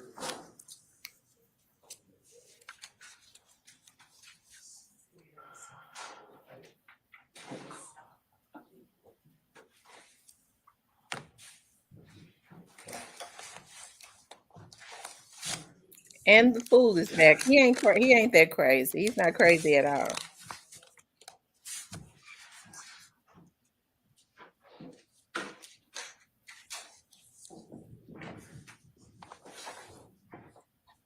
All right, ladies and gentlemen, please be seated.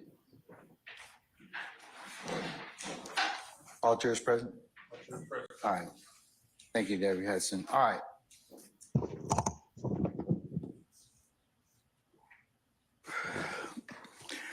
Members of the jury, with your indulgence and patience, we're going to go probably about another 20 minutes or so, and then we're going to recess for the day, okay? The judge even All right. tired of him. Madam?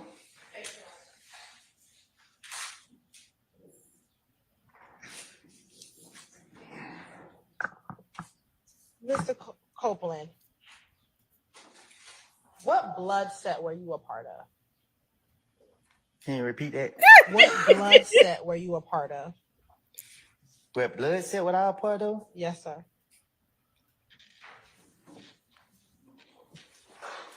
I wasn't part of no real blood set. Okay. Did you ever claim to be a Billy Blood? I said I was. And were you? No. Did you tell Detective Gaither that you were, not Detective Gaither, Detective Lewis, in that February 21st interview that you were Billy Blood? I don't know what I told him in when they questioned me. Okay. Do you recall talking to Detective Lewis about the meeting with Mo where they said that they were going to kill you? Huh? Do you remember talking to Detective Lewis about the meeting with Mo, who was in prison, and that they were planning on killing you? I don't recall. Okay. And do you recall her asking you why you weren't at this meeting? Huh? Do you recall her asking you why you weren't at this meeting? Why was I at the meeting? Why were you not at the meeting? At what meeting? The meeting with the Bloods, the meeting of the Bloods trying to kill you.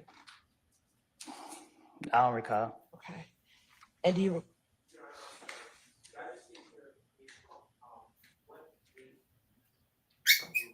Sure, February 21st, What year? 2015. And then do you recall telling her you weren't down with them, but that you were Billy Blood? I don't recall. Okay. And then do you recall her asking, who are you with now? I don't recall. Okay. And you told her at that point they got mad. I told her. You told Detective Lewis. Oh, that's a lady? Yes. At that point they got mad because I didn't go back with them. I started hanging out with Thug and them, so I'm YSL. No, I don't recall. Did you consider yourself part of the gang YSL? Faces. It's an improper question. I didn't mean for you to speak. I just want you to give me your faces. 702. Overrule, sir. Did you consider yourself part of YSL, the gang? Gang, I consider myself 372.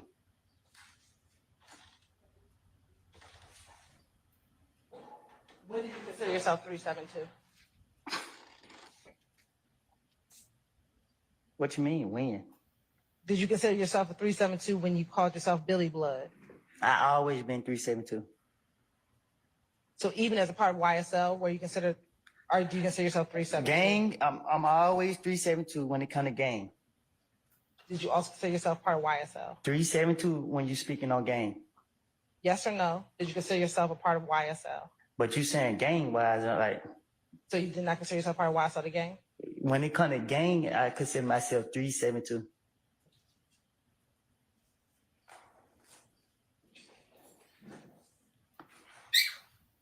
Now, going back to June of 2015 when you were arrested for the Fed charges, we talked about the gun that was at the Dunbar Center.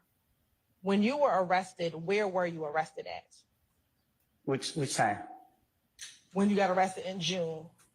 June 10th, Yes. at the house. Did they find any guns at the house? Yeah, they did. Were you charged in your federal charges with that gun? Do you recall? Yes. Okay. Now, once you were arrested, were you brought in to Atlanta Police Department headquarters for an interview? Yes. Okay. And do you remember how long that interview was? It was long. Do you remember being about 9 hours? It was long. It was long. Okay. And during the course of that interview, did you speak with multiple detectives? Yeah, I did. Do you remember speaking with anyone from the ATF or? Yeah, I did. And was Detective Gaither in that interview? She was at some point. What about Detective Dennis? Who? Detective Dennis, do you remember him? Yeah, I think he was too. Okay. And what about Detective Thorpe? I think he was too. Okay. And when you were arrested and brought down to APD, did you want to give them truthful information? Again, I was going to jail. Do you recall telling them that you're not going to worry about me lying? Can you say that again? Sure. In the early part of that interview, do you recall telling them you're not going to have to worry about me lying? Probably so.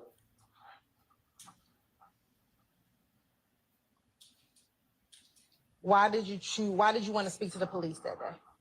Because I was trying to finesse my way out of jail.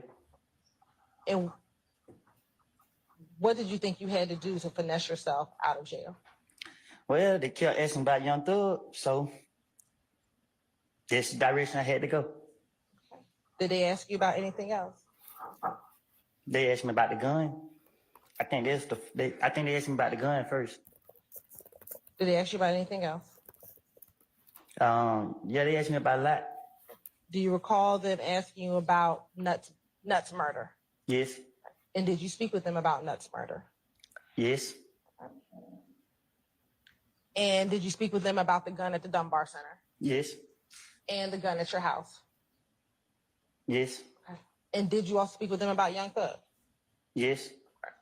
And did you talk with them about Little D from Mechanicsville? Yes. And what about Shannon? Yes. Now, when you got to that interview, did you believe that people were trying to kill you? Uh-huh. I thought people trying to kill me for a long time. Specifically in June, did you still believe that people thought you snitched on them regarding the murder of Donovan Thomas? Can you say it one more time? Sure. When you had this interview in June of 2015, did you think going into that interview that people thought that you had snitched on them regarding the murder of Donovan Thomas? Overruled. Well, no, I take that back. I'm gonna sustain the questions to form. Why did you think people were trying to kill you? Because I was paranoid. People were shooting at me. Did you tell the detectives in this June 10th interview that everyone in the world is trying to kill me because they think I told on them? No, I told them that people were trying to kill me because they say I killed Nut.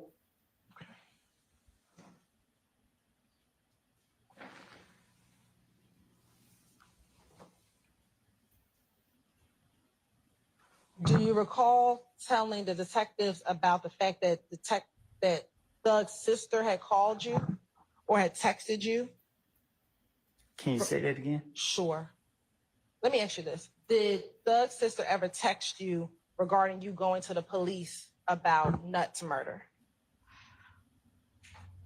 I text her and told her that I was going to kill Thug when I get a chance. That's what you talking about? No, but why did you text her that you were going to kill Thug when you get a chance? Because I let a lot of people get in my ear. And what did they get in your ear about? It's effect on the listener, Your Honor. What did they get in your ear about?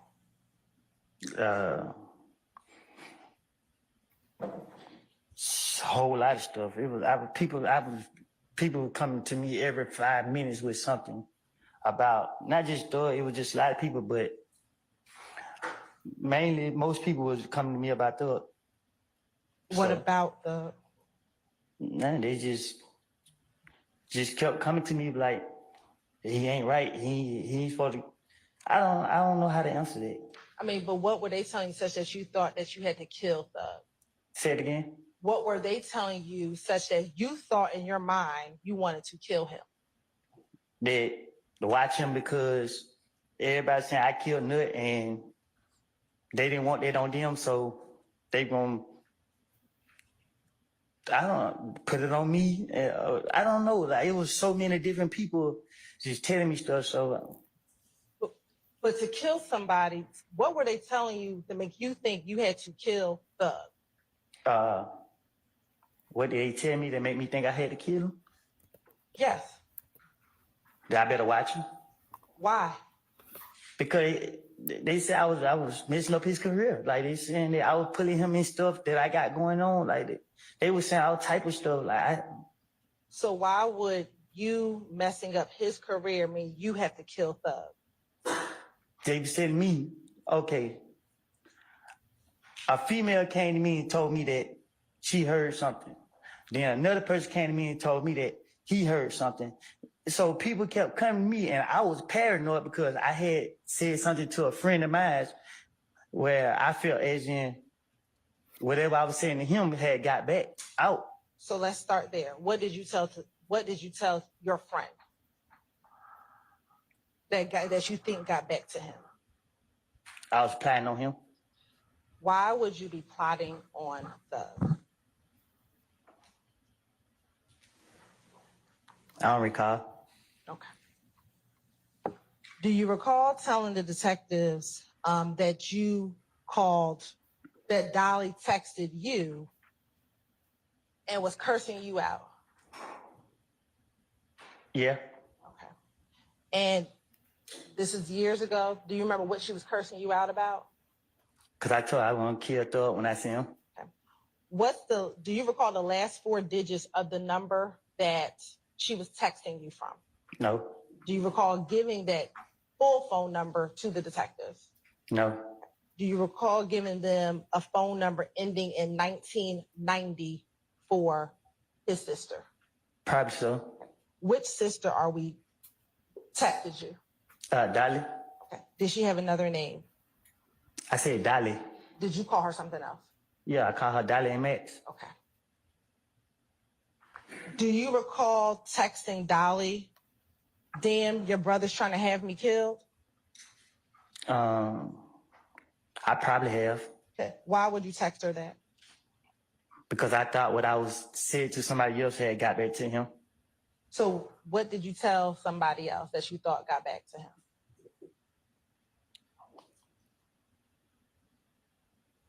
I don't recall. Okay.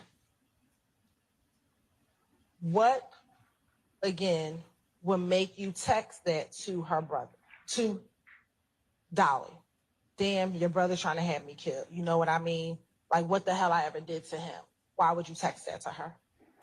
I told you I was paranoid. It was so much going on. It was so much going on. I had so many people in my head. And that's just my way of trying to force a reaction Force a reaction from who? from him to see how he react to it. Why were you trying to force a reaction from him? Because I didn't know what the truth was. I didn't know. I didn't know. I didn't know what was going on.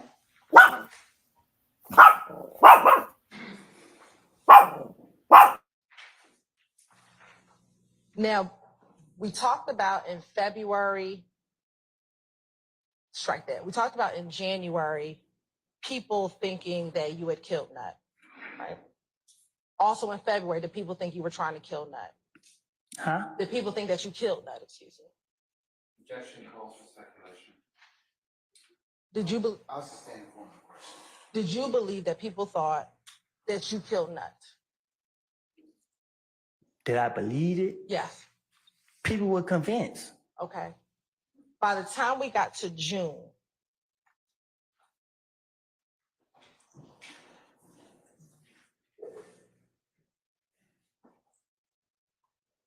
did you still have that same belief? When you Did got I arrested? have that belief? Yes. When you got arrested in June, did you still have that same belief that people thought you had done, that you had killed Nut?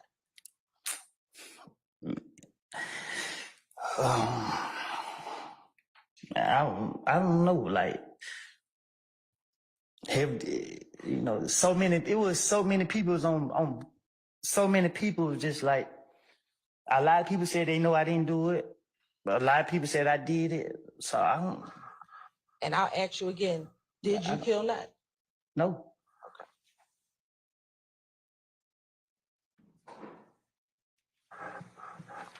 Now, when you got to this interview, do you recall speaking with the detectives about the night that Nut was killed? Can you say that again? Sure. When you got to this June interview, do you recall speaking to the detectives about the night that Nut was killed? Yeah. Okay. What interview? The June one? Yes. Okay. Now, did you have concern during this June interview that Thug had observed you speaking to police? Huh? Did you have concern during this June interview that Thug had seen you speaking to police? No.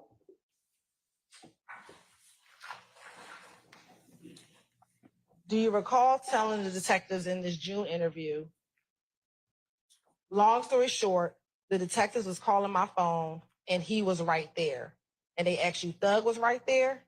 And you said, yeah. So I answered the phone and he's looking at me like this, but I don't know what's going on. They asked you, why is he looking like that? And you said, because he see me answering the phone for them. No, he told me that when I answered the phone, I answered my phone on speaker. So it was my baby mama calling saying that the investigators wanted to talk to me. I was like, for what? And that's when he said what he wanted to talk to me about. And he got on the phone, asked me, could I come down there and interview him? And Thug was like, go down there. Why were you concerned then that he saw you answering the phone for the police in front of him? I don't know. I don't know about him being concerned. Why would you tell the police that? Because it's the police. If there wasn't an issue, why would there be a need to tell the police that Thug was? Because at the time the police questioned me, it was me against everybody. So they saying that they want Thug, and that's what I'm trying to do. Get them up off of me. So I had text Thug phone the day before they locked me up. And I texted their phone and told them that I was gonna kill him when I see him. So the police got me the next day, and when they got me, that was it. Let's go back. What day are you talking about? You texted June. in June. You said you texted Thug. Who did you text? One day, I texted their phone. I called his sister and told her Tell your brother when I see him, I'm gonna kill him. Okay. I don't care who see me, I'm gonna kill him. Me and her were arguing on the phone. As me and her were arguing on the phone, I got mad and hang up the phone. The very next day, 2 days later, I know I woke up and the police was at the door. Okay. When they got me, I was mad with the world. And were you arrested again for those guns? Yes. All right. And that's the only thing you were arrested for those guns. And I think they put some gang charges on me or something. I think they put some more charges on me or something. And I understand that you said you texted his sister Dolly that you were going to kill. Nah, I don't think I texted. I told her over the phone that I was gonna kill him. But was that in response of you asking her whether or not he was trying to kill you? Oh no, I didn't ask her nothing Okay. So why did you tell the detectives that? because it's the detective.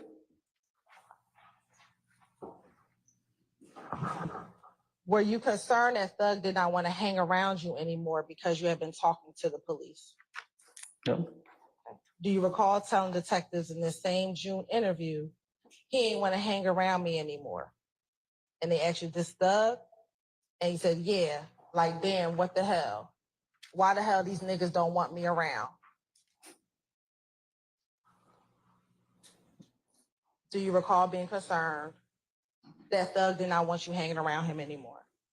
Well, he actually called me a few times to try to get me to come around. I didn't want to go around. So why would you tell the police, why the hell these niggas don't want me around? Because I'm talking to the police and they are after me. When you were arrested, were you not trying to get out of jail? For sure. So why would you be telling them lies if you were trying to get out of jail? So let me say this.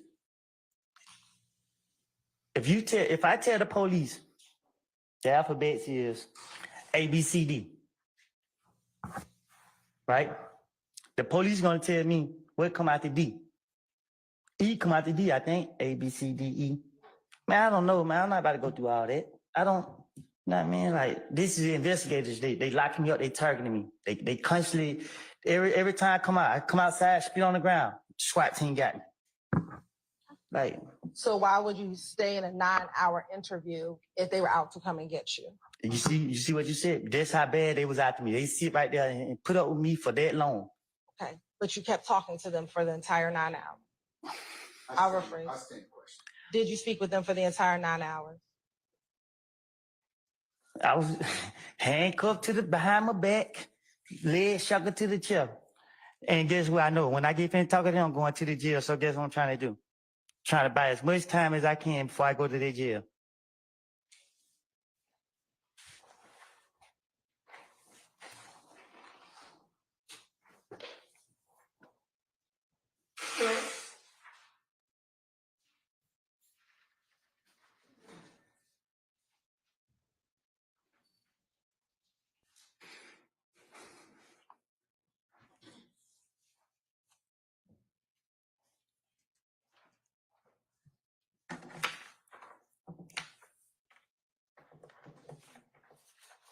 That right there.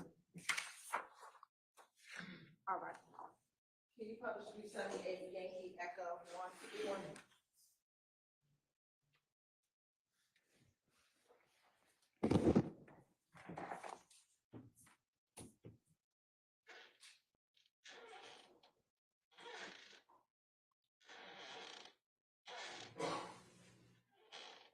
Is that June 10, 2015? Yeah. And is that the interview that we're discussing right now? Yeah. And in that interview, that when you were first brought in, once you were arrested, are you still in your regular clothes? Mm-hmm. Is that a yes for the record? Yes. Now, sitting in this room, did you believe that the truth would have hurt you as you were doing this interview? It's not about the truth hurting me. It's about the state of mind I was in. Okay. But did you believe the truth would have hurt you? I don't know. So why won't you tell the truth? Because I'm about to go to jail. So the state of mind I'm in is I'm about to go to jail. Right. So would lying have helped you to get out of jail? It have, Didn't they tell that they were going to have to verify any information you told them?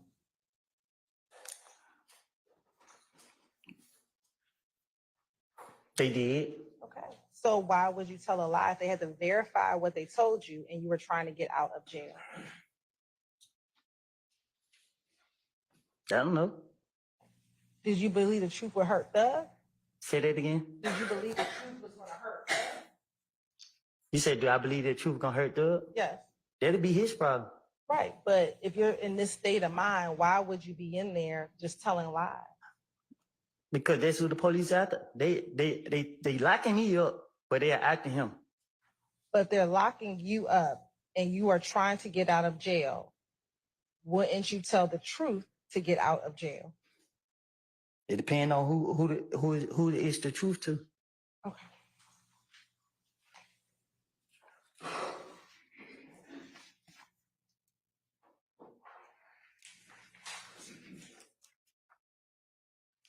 Now, during the course of your interview, did the detective ask you, why were you so concerned about whether or not Thug knew you were talking to the police? Can you say it again? Let me just ask you a better question. Why were you concerned about whether or not Thug knew you were talking to the police? I wasn't concerned. Do you recall the detectives asking you, why does it matter to Thug if you're talking to the police or not, if he has no say in what happened with Nut? And your response is, between us men, I want to say they had something to do with it. What about it? Do you recall telling that to the detectives? Probably, yeah. Okay. And then when they asked you who was the they, do you recall saying Thug and them? Okay. Did you recall saying that? Like, yeah. Okay. And then they said Thug and them who? And you said Shannon and Bentley. Say that again. Sure. When they then asked you Thug and who, you responded Shannon and Bentley and all, because all of them just acting funny towards me. Yeah. Okay. Why would you say that? Because it's the investigators. Again, why say Shannon? Why say Shannon? Because they know me and him be together. It's easy to shit with Shannon to get. I don't know. Like I told you, it's the state of mind I was in. When the police got me, I was doing a lot of stuff. I was, man, like they just caught me early in the morning. Like Early in the morning, is that not when you're your freshest? huh?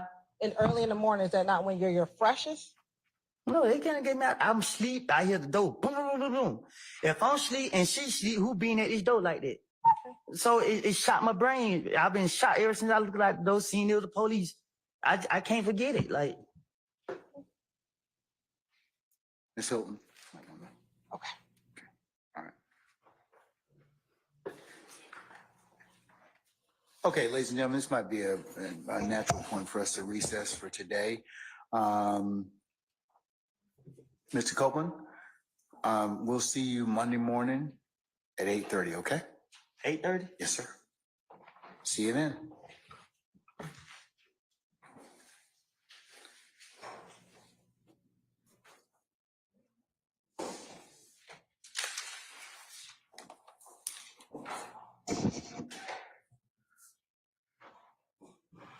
All right, our witnesses left us. Ladies and gentlemen, jury, do you have any ministerial inquiry with me? Okay, remember next week, middle of the week, Wednesday is Juneteenth, and it is a holiday which the county observes, so we will not be holding court on Wednesday, okay? So as for the other questions you all asked me about the early part of July, haven't made a decision on that. So more to follow a little bit later on that, okay? All right, anything else with me? Okay, all right. Let's review as so we can get you on the road. Remember to leave your notepads in the basket. Do not bring them home with you this weekend or at any point in time. They need to stay in your headquarters. Next thing, ladies and gentlemen, as you are walking out, coming in, going to any place in the courthouse, to include the bathrooms, or when you're coming in the morning or at home, remember you're not authorized to talk about this case with anybody. All right. And remember, as I told you many times before, you cannot recap, handicap, otherwise review, or comment on any particular witness's testimony amongst yourselves. Remember, I told you that that would be a violation, and you cannot consider this case until such time as the court tells you that you can, and I will give you instructions on how you to do that. All right, remember, ladies and gentlemen, you cannot go by and visit any of the scenes that may be depicted. You cannot take any pictures, do any diagrams, or otherwise share any information that you may know about anything that has been testified to this far. You can only consider what's been lawfully presented within the four walls of this courtroom. That also pertains to other testimony you may have heard. Remember, it will be a violation for you to go on any third-party sites, websites, reference materials, or anything that would otherwise aid in your understanding or augment your understanding. Remember, you can only consider what's been presented within the four walls of this courtroom. Remember, ladies and gentlemen, if anybody should try and reach out to you and by any means, mode, or of conversation or conveyance, remember that your duty is to report that to myself as well as Sergeant Ingram is immediately. All right. And remember, ladies and gentlemen, please resist temptation to listen to any third-party recaps to this particular trial or anything that may be going on. As remember, you can only consider what's presented in the four walls of this courtroom. Okay. All right. And ladies and gentlemen, lastly, thank you for your patience. Thank you for the attention that you've given to our advocates and to the court, and the continued patience and attention that you'll continue to give to as you consider this matter. Okay. All right. Ladies and gentlemen, for those of you that celebrate Father's Day or have fathers, brothers, or uncles, or any other significant men in your lives, happy Father's Day to all of you. Okay. All right. Anything else? Okay. All right. We're in recess until Monday at 8:30. All rise.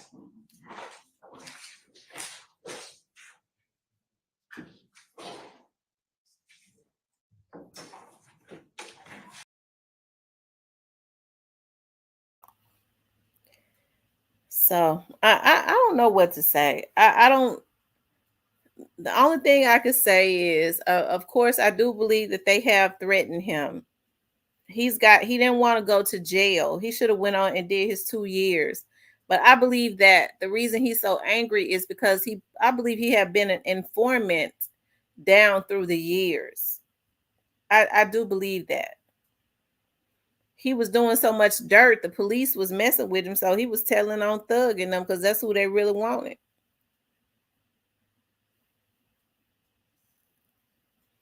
That's why he keep asking her, why you keep bringing up stuff I said to the police? So now he's saying he's just going to deny it.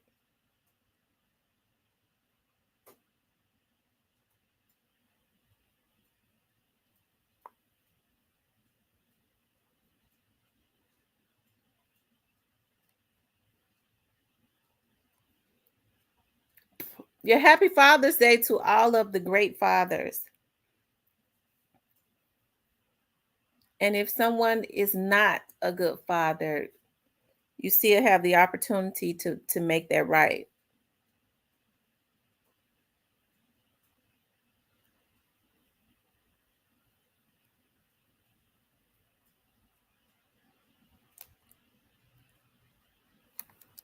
Get into your children's lives if you're not, and make a difference.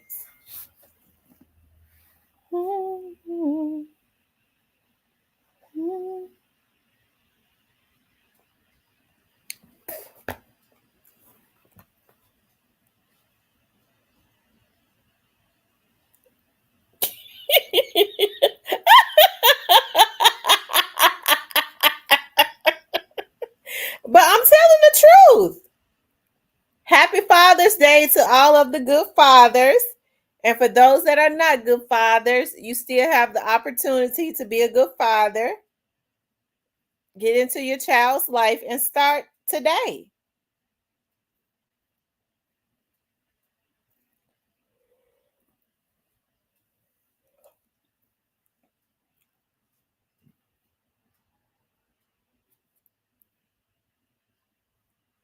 There are a lot of good fathers out there.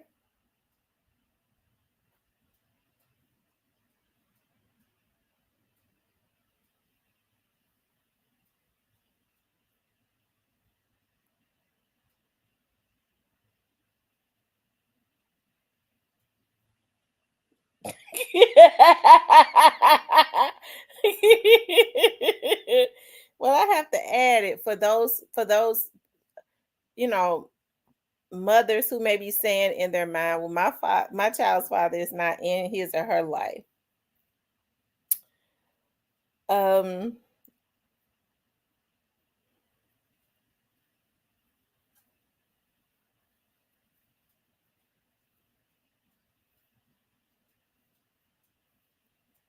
I wanted to have, I wish I would have had 6 children. I wish I could have had 6. He said he can't wait until next May. I mean, I did acknowledge all the good fathers. I wish I would have had 6 children. Is that too many kids to have? I don't think so.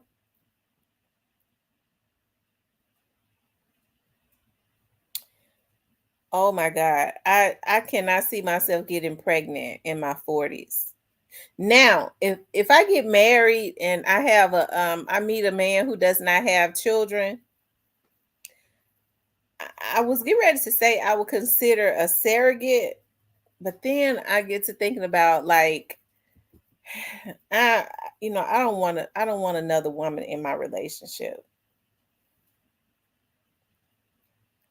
I raised 3 of mine on my own. Their mom was absent. I can't wait for next May. You better throw the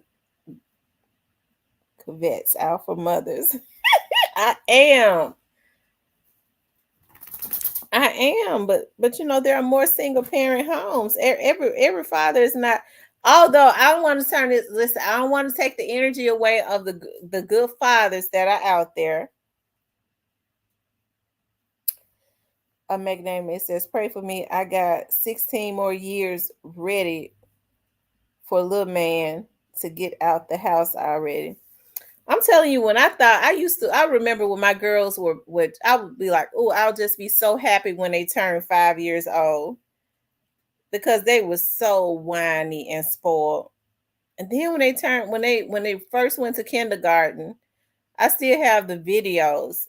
I was boohooing and crying. I was like, oh my God. Like, I think I was like, dog, it seemed like my oldest daughter was just in the second grade.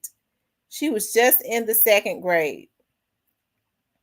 So then, I don't know, the time just fly. Before you know it, they are in junior high school, and then they are in high school, and then they graduate.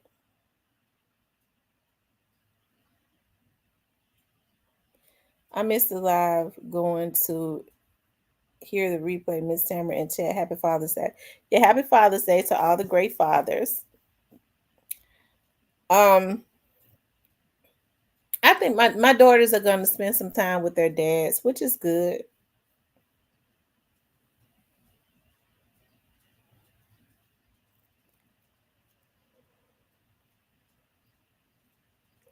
Yep, which is really good. I'm happy that they have a good relationship with their dads at this point.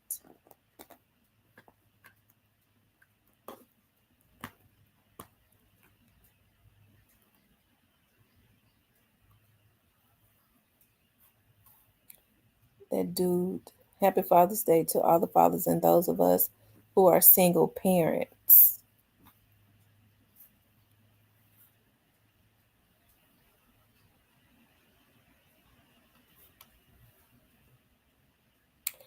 Happy Father's Day to all of the hardworking single mothers that are holding down as mother and father and their children.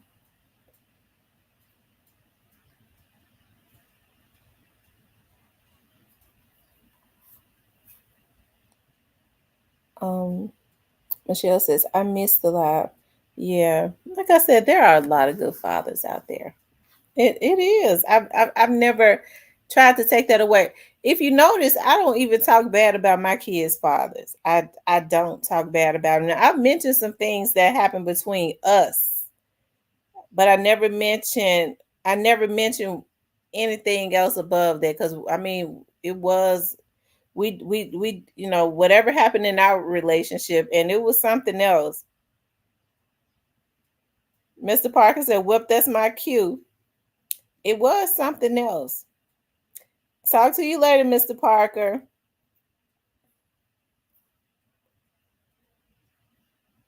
My apology, that dude.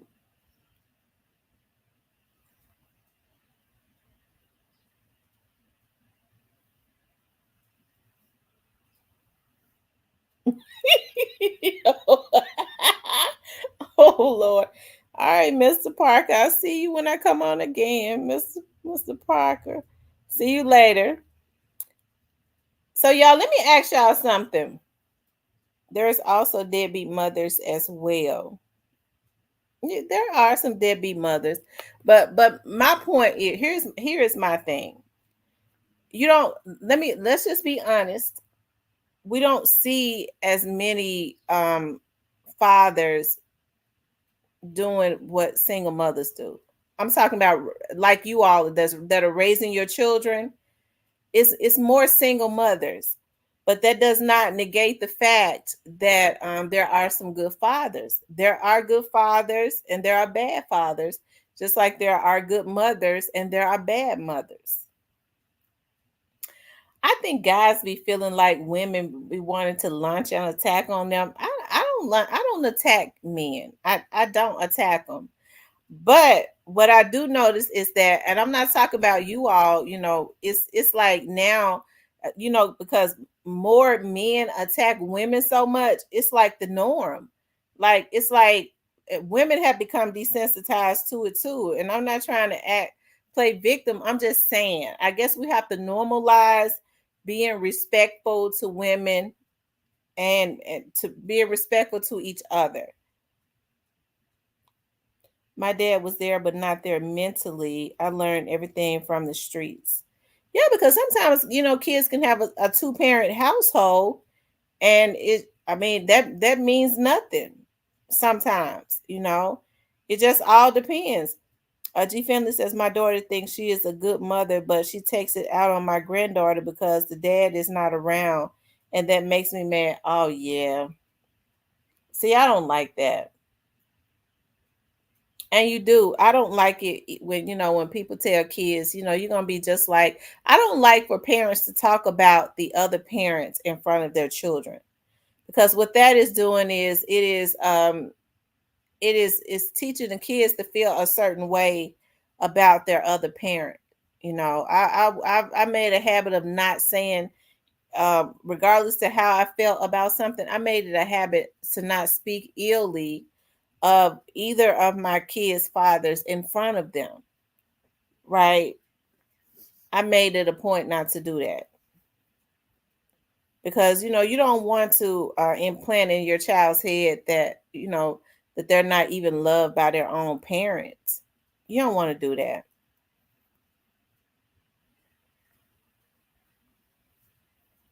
Right? A child does not ask to be here at all. Legacy 360, I feel you. I used to run into my dad in the streets.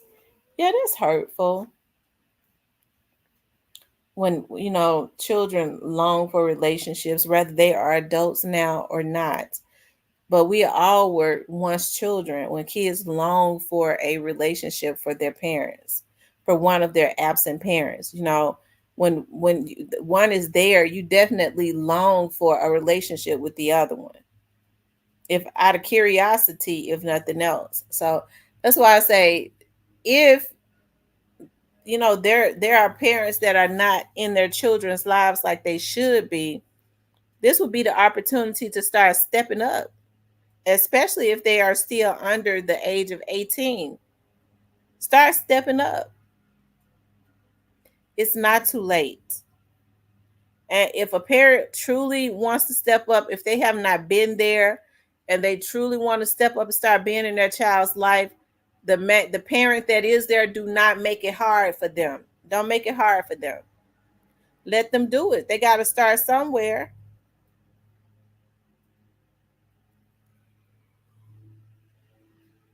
Congratulations, Neo. He said this is his first Father's Day. It also leaves room for them to put each parent against right. And I don't think parents should be pitted.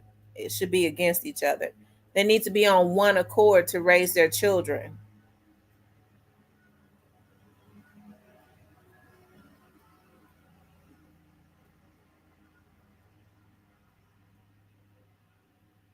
Yeah, they need to be on one accord to raise their children.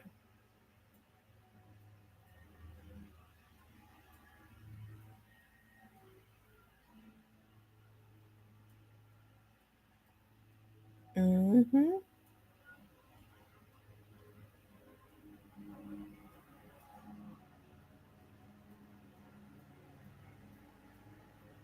He says the Boosie situation. Yeah, that Boosie situation. I tell you, I didn't know what to think about that.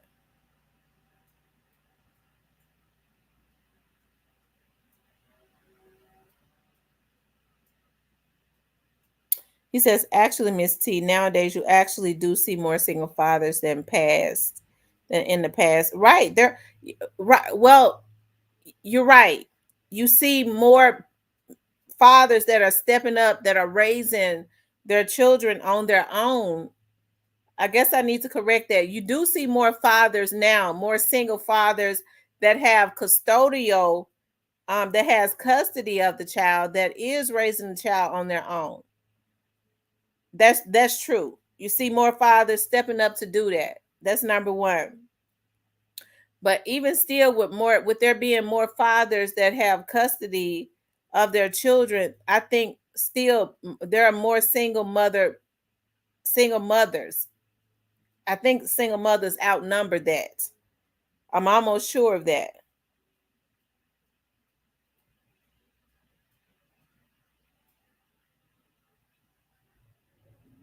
Because if a mother is not fit, I have issues when a child is suffering, when they have a mother who has a boyfriend that is abusive to the child, a child that is in a bad situation, and the child has another parent. You know what I mean? Because if the mother is unfit, then because the father, and vice versa, if one is unfit, then the child should be with the father. If the mother is unfit to be is unfit, of course.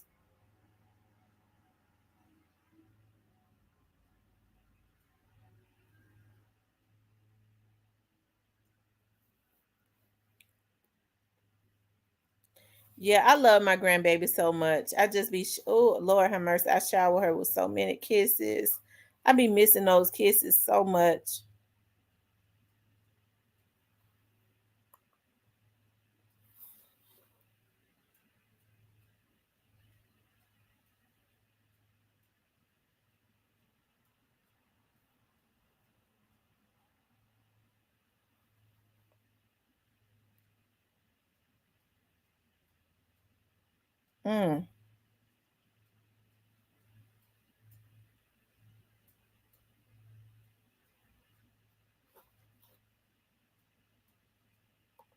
Mm, mm.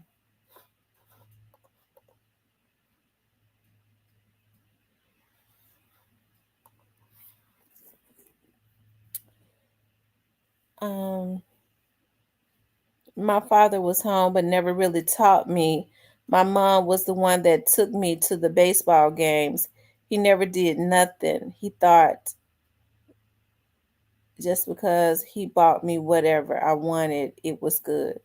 Yeah, some parents just didn't know any better and better. And let me say this: when you have fathers that was in the home and they were providers, and they felt like that the mother was supposed to only deal with the kids and he wasn't supposed to, it's because that's what they were taught. A lot of them was taught, the mother. I think a lot of them just didn't know any better. I really do. They were supposed to get out and work and provide, and the mother deal with everything in the home, to include the kids. They felt like, because I heard it, especially back in the day, they felt like if they was out working hard to provide for the family, then he shouldn't have to deal with anything around the house. You hear a lot of men from back in the day say that. And as a result, sometimes their sons, especially their sons, felt a certain way because they wanted the affection of their father.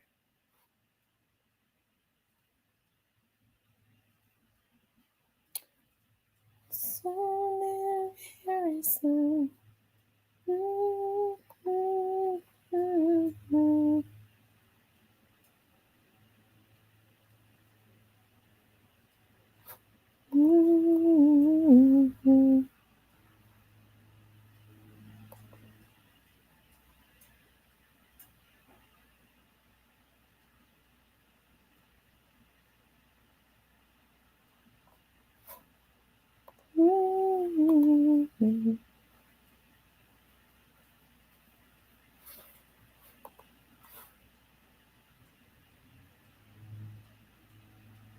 Mm-hmm.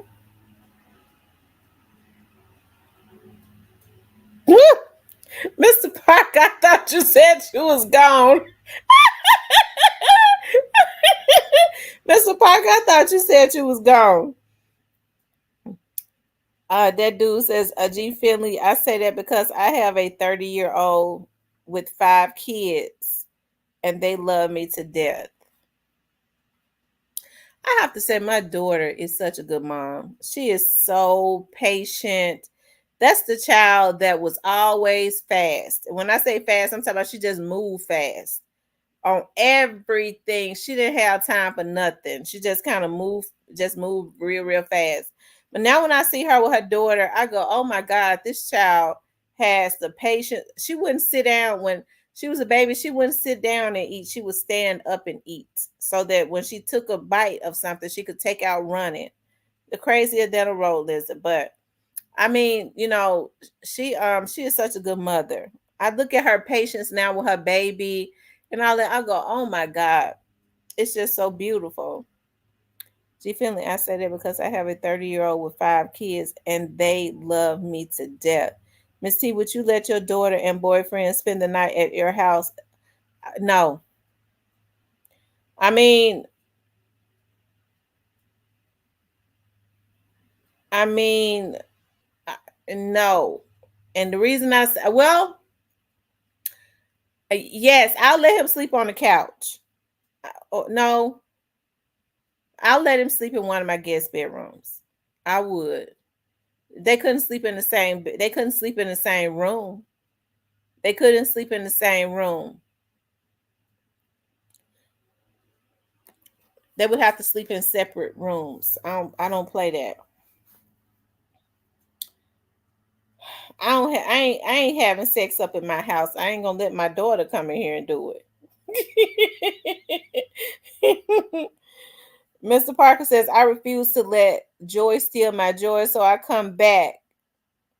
That devil is because I hate this conversation because typically people don't want to keep it 100. What you mean, Mr. Parker? I think everybody is speaking on what everybody experience is different. G. Finley says, my granddaughter's father is from Knoxville, Tennessee. Ooh, Knoxville is about 7-8 hours away. No, they ain't. My daughter cannot listen. My daughter and her boyfriend something happens where they need to come and spend the night at my house, I don't have an issue with it, but he's going to sleep in one room and she's going to sleep in another room.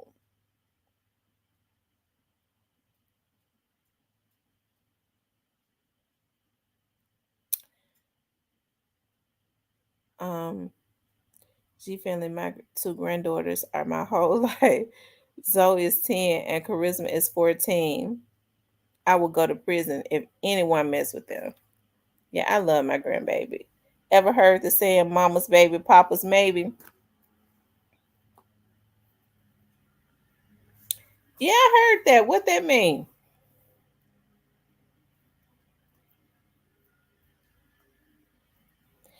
Jean Phillips says, is it crazy to say I think I love my granddaughter more than her? Oh Lord. Now I don't know about that. I love my granddaughter and my daughters the same.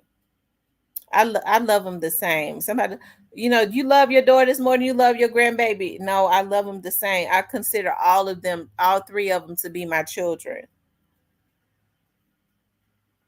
Oh, he's saying y'all sneaky. That's what you're saying, Mr. Parker. And men are sneaky too.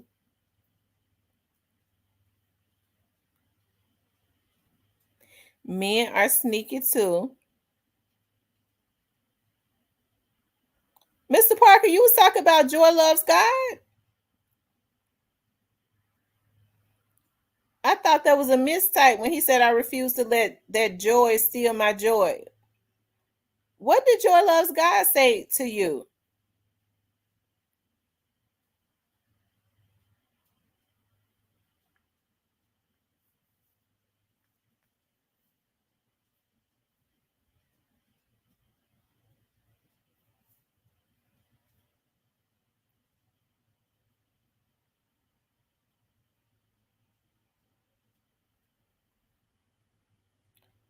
I was Joy. The one said Happy Father's Day to the damn single mothers. Well, Mr. Parker, what you have to understand is everybody's situation is different. Joy Loves God may be a single mother that has raised her children, has taken the place of a mother and a father.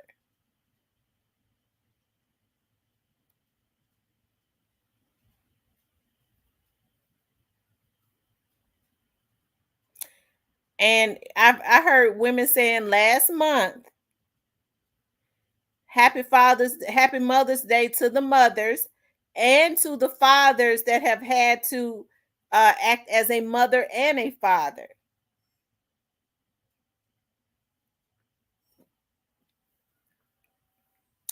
A legacy says, Tam, I would show him my 380 and let him know.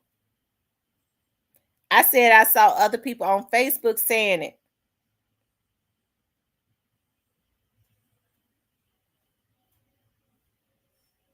See, everybody's experience is different. Because I got to be honest. Until y'all got on here and said that you all are raising your children, I don't know of a lot of men that I know that are raising their children by themselves. I don't know of any. All I know is, women.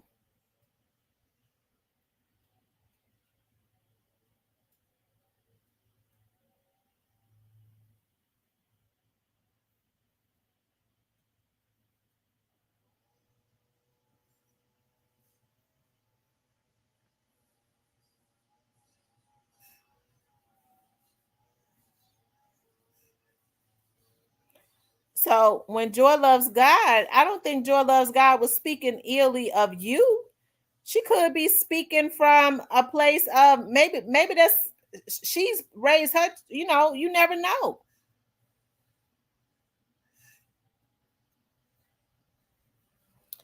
Joy says, for real, after my divorce, I did everything for my children and my nephew that I raised from age 1 year old until he graduated high school, went to college, and to the Navy.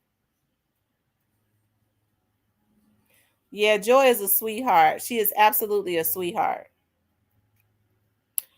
Nola Girl says, I don't think mothers should encroach on Father's Day and vice versa. We choose the person that we consummate with. Yeah.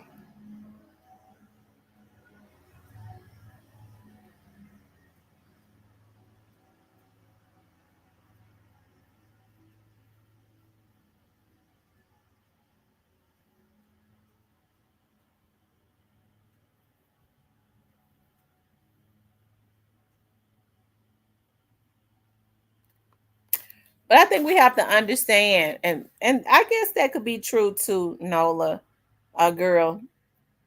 But you have to understand, like everybody has a different experience, especially with the father of their children.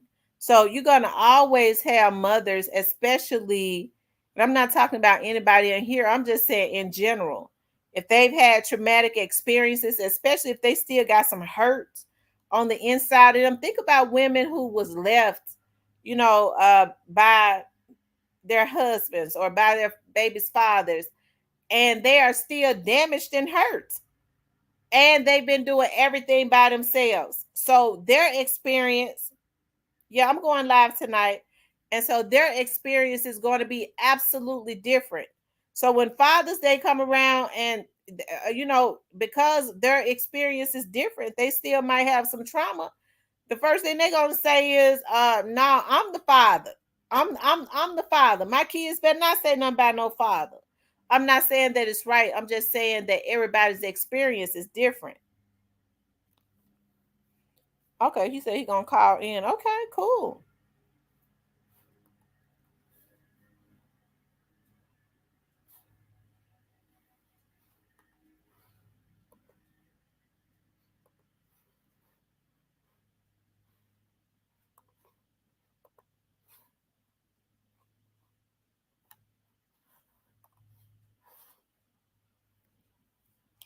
He said have on my boxing gloves. I never take them off. You know that. I never take them off. I get it. I've been married twice and divorced twice, but I will say I have great ex-husbands who are great fathers.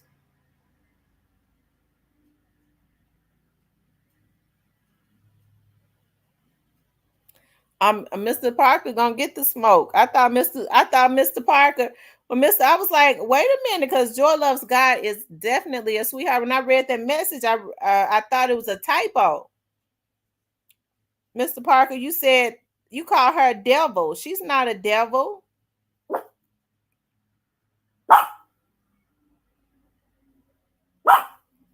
Mr. Parker, why don't you call in right now? I'm getting ready to put the number up on the screen.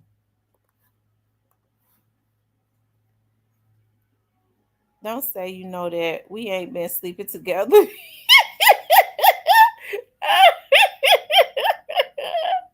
Whatever. For the first time in my life, I get to not hate Father's Day. I don't know how to feel because I'm giving my son the active parenting biological dad that I did have. I love you too, Yaya Terrell. Questions. Do you think it's appropriate for a oh okay, the mad face. Okay. Um Legacy 360 says questions. Do you I would never call Joy a devil. Okay. All right, well good. Legacy 360 says, questions. Do you think it's appropriate for a mother to tell her child to call the boyfriend dad? Now, I don't agree with that. No. I'm sorry. Listen, hey, to each his own, but I never agreed with a woman having her child to call a man that is just her boyfriend daddy. Because, see, when I was growing up, especially when I was living in the projects. And I'm not trying to be stereotypical about it, but I remember it was a lady that lived next door to us. She had three boys, one, two, three, and one girl. She always had a different boyfriend, and she always made them boys call the boyfriend daddy. I just didn't agree with that. That's your new daddy. No, that's you traumatizing the child. No, I would never have allowed my children to call any man that I was dating daddy. If I got married to a man, when they were younger, we would have sat down and had a conversation, about them calling him dad or pops or something like that. If that was my husband, hey, if they felt comfortable enough, because when kids love, you get married and the kids love your wife, or they really love your husband or something like that, they might want to call him daddy or call her mama or something like that. But no, not a boyfriend. Oh, absolutely not. No, no, no, no.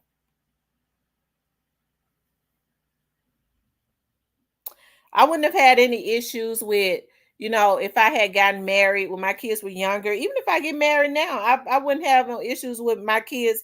They might not want to call him by his name. They might want to call him Pops or something like that. As long as there had been a conversation. If he had children and, we sat down and I would not have demanded it. But even now, if I get married to a man that's raising his kids, that would be a conversation my husband and his children would have if they feel comfortable enough to call me mama, especially if he's raising them. Even if he's not raising them, I'm sure they would maybe have another name for me. I understand as a stepmother, I would never be trying to take the place of their mother, especially if their mother is in the picture. If he's raising those kids, and of course we get married, that means the children come with him, there still would be a conversation. I wouldn't have no issues with them calling me mama at all. Absolutely not, because I would be a mother figure. I step in and be and those are my children at that point. But I still would not make any demands because I understand that's something they have to get used to. So that's a conversation my husband and I would have with his children, and I would wait for them to come to me and say, well, listen, they want to call you, is it okay? They want to call you mama. And of course, I would not have any issues with that. Of course, they can call me mama if that's what they are comfortable with. But to step in just because my husband is raising his children and I'm your mama now and you gonna call me mama, I would never do that to children.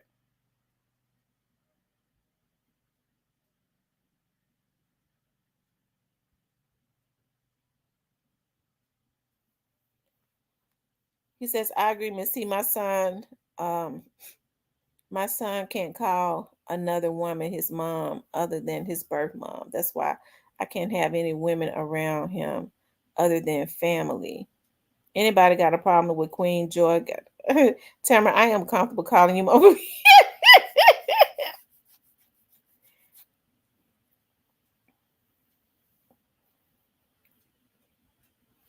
But I'm serious. I wouldn't have, because I've always wanted 6 children. That's true. Those titles are earned. Those titles are. I would think that if a man is a single father and he is raising his children, if he loves a woman enough to marry her, I would think he would have responsibly chosen a woman that he knows has the capabilities of being a good stepmother to his children. And at that point, when you get married, it shouldn't even be the word step, I don't, if you, I don't, I think that word step should be out of the picture. You introduce them, these are my stepchildren. No, these are my children. Oh, I didn't know you had small children. Well, you know, um, it was a wedding gift. These children were like a wedding gift to me, right? They were a wedding gift. So that lets people know all that they need to know. They don't need to know much anyways, but they were a wedding gift to me. So that lets you know right there, okay, they came by way of my husband. That's all you need to know, lady. Don't ask me nothing else.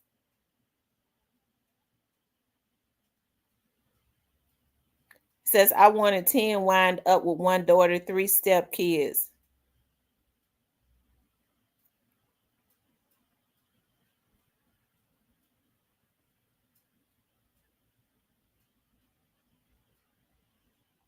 See, I wanted 6 children. I wanted 3 boys and 3 girls. And I think that's why it's so hard for me to get rid of my puppies right now, because they're babies and I look at them as kids.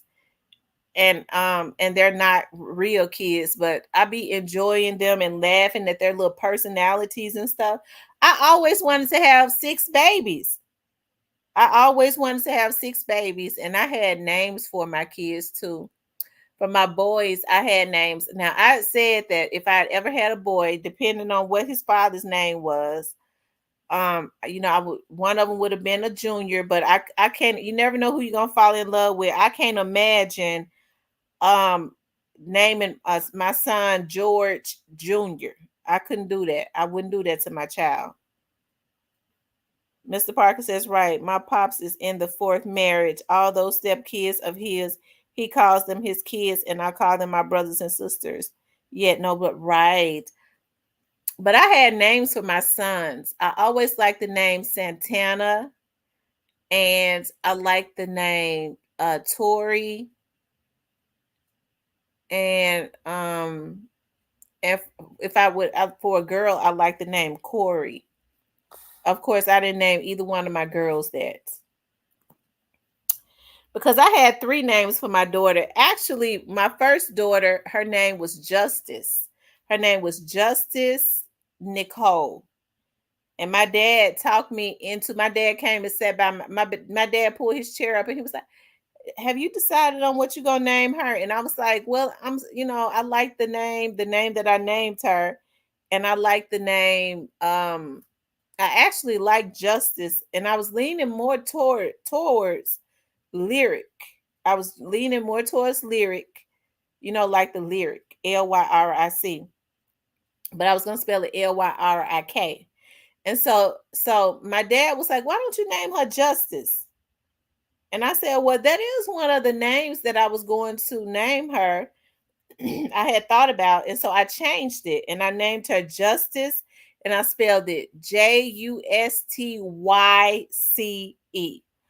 And so my mom came in there when my dad left, and so my mom was like, what you naming her? I said Justice. She said, I like the other name better. The other name has meaning to it. And I had already put it on the birth certificate. And when the lady came back in there, I said, she came back in there like the next day. And I said, can I change her name? She said, we don't know, baby. We don't do that.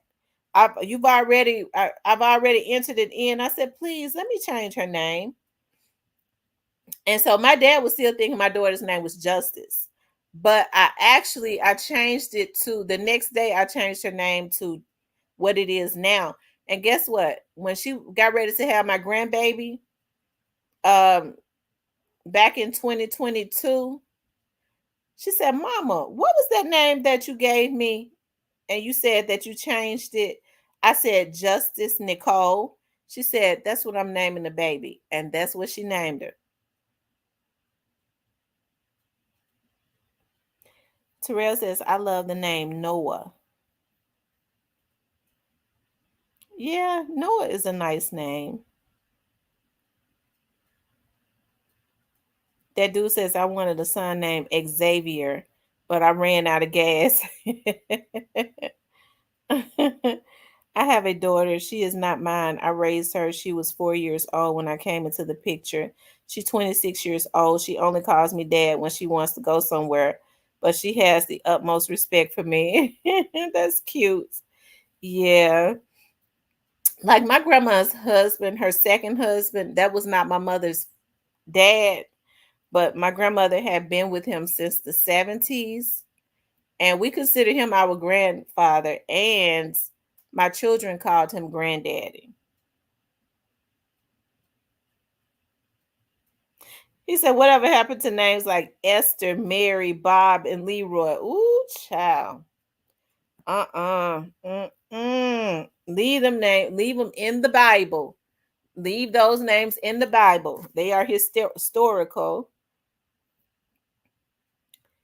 It's still people. It's a girl named her daughter recently after her sister that had passed away when they were younger, and she named her Priscilla. Oh, I tell you, Priscilla.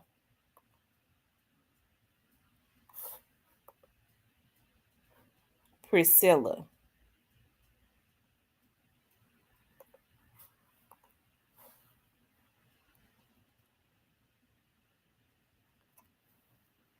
Priscilla. Ooh.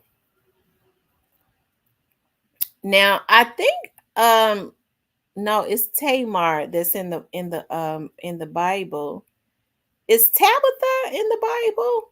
Because I was my youngest daughter. It's funny because my youngest daughter, her name was Tabitha. Her name was Tabitha. That was her name.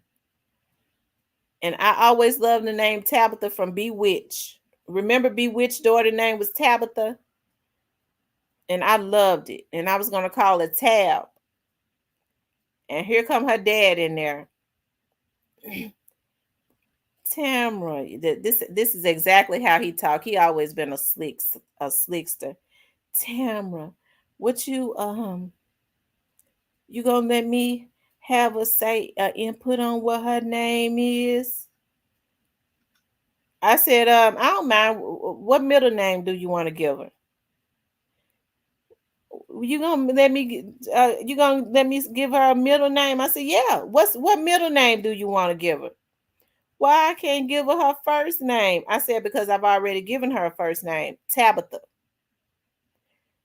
Tamara, would you please let me name her? And so I thought about it. I said, what name is that? I want to he told me the name. I said, I don't like that name.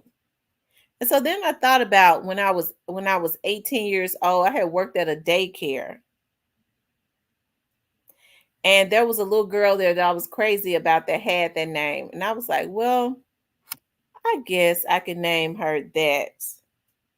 So I changed her name from Tabitha to the name that she's got now.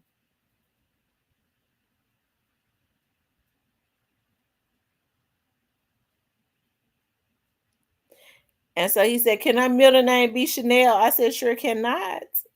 Since I'm letting you name her, give her her first name. I'm going to give her the middle name I want her to have."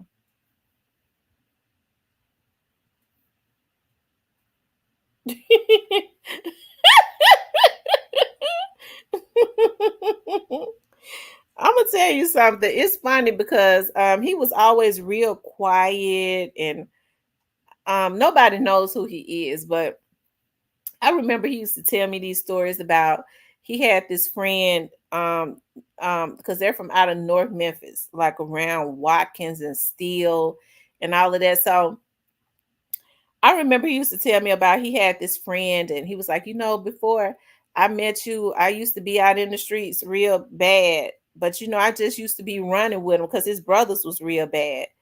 I was like, oh, okay. I couldn't imagine him being so bad because he was so quiet and laid back and I guess sneaky. So anyways, he was telling me about some stuff that his friends and stuff used to do. I remember somebody told me, he was like, he had called me. We had not talked in a long time. He called me, he's like, remember the friend I told you about? That was him on the news that the police had killed in Memphis. This was years ago. I said, oh my God, really? He was like, yeah, that was him. I said, oh, wow. So then I ended up talking to somebody that knew. And I was like, yeah, because he said that boy was pretty bad. He said the person said, yeah, he was the bad one, but your baby daddy was the damn mastermind of everything. I said, oh my God, I should have known. Nola girl says, I stopped calling her mom, eventually moved in with my parental grandmother, and my stepmom turned into a step monster. until the day she passed because that's how she acted. Oh, wow. One day my stepmom started talking bad about my mom and started treating us different from her son. Oh, wow.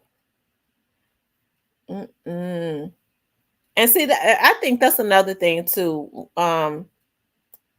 When you remarry or something like that, or you marry and you have children, you have to pay extra close attention to make sure that there, nobody's, your spouse is not making a difference in their children and your children, because kids will know. Kids pick up on that stuff. They know.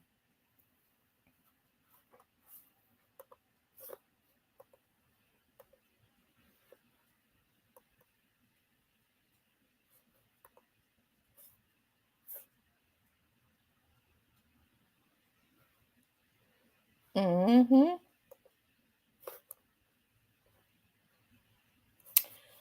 Okay, y'all.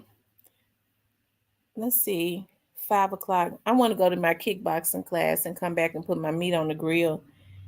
Um, I went and got my paint and stuff, and we're gonna finish today. I guess today will be the last day. They said they wanted. I'm grilling chicken and I'm making loaded baked potatoes for my friends. I don't want to cook tomorrow. I don't want to do no work around the house tomorrow. It's Friday, so we're gonna be all night because I got to go back over to. Oh Lord, I'm going back over to the. I'll be working a lot next week, a whole lot.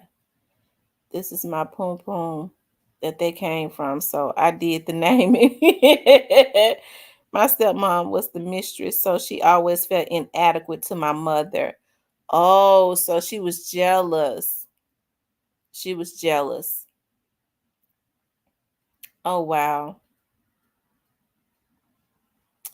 Oh, wow.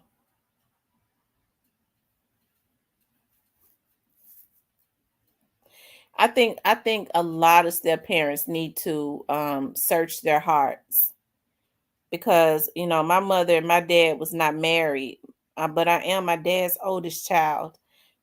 And although I never had issues with my stepmother, I always thought, especially growing up, I thought she was awesome. That's what I thought. But hey, I was a child though, and my dad and I were very close, and that's because we had um the same types of personalities. Okay, my dad and I are the same, was the same. My half sisters and I are totally different. They have a different mother. My mom is mild mannered, and she reminds me a lot of how my stepmother was, except for my mother does not have a undercurrent. My mother is very a very good hearted person. She's not fake. She's not gonna do you dirty. None of that. She's not gonna play good until she gets the advantage. She's not gonna do that. But growing up, they kind of reminded me of each other. But I think a lot of step parents have to search their hearts, because I think sometimes, and I'm just saying in general, I'm not talking about anybody in particular. Sometimes if the husband already has children or has a child before that marriage, sometimes if a woman is kind of broken, they would feel like he's supposed to be closer to my children. And if he's closer to that child that is not in that household, they might have issues. They might have a jealousy issue with that. So that's why I say, step parents need to search their hearts and stuff. Because you have to deal with each child differently. Just like I love my girls the same, but I have to deal with them differently because they're two different people. My dad and I had everything in common. We did. So we did business and stuff together because we were two of the same. And so it was not a reflection of anything, because my dad and I we butt heads a lot. And my auntie, my dad's sister, was saying one day, because I was thinking that one of my other sisters was his favorite, one of my younger sisters.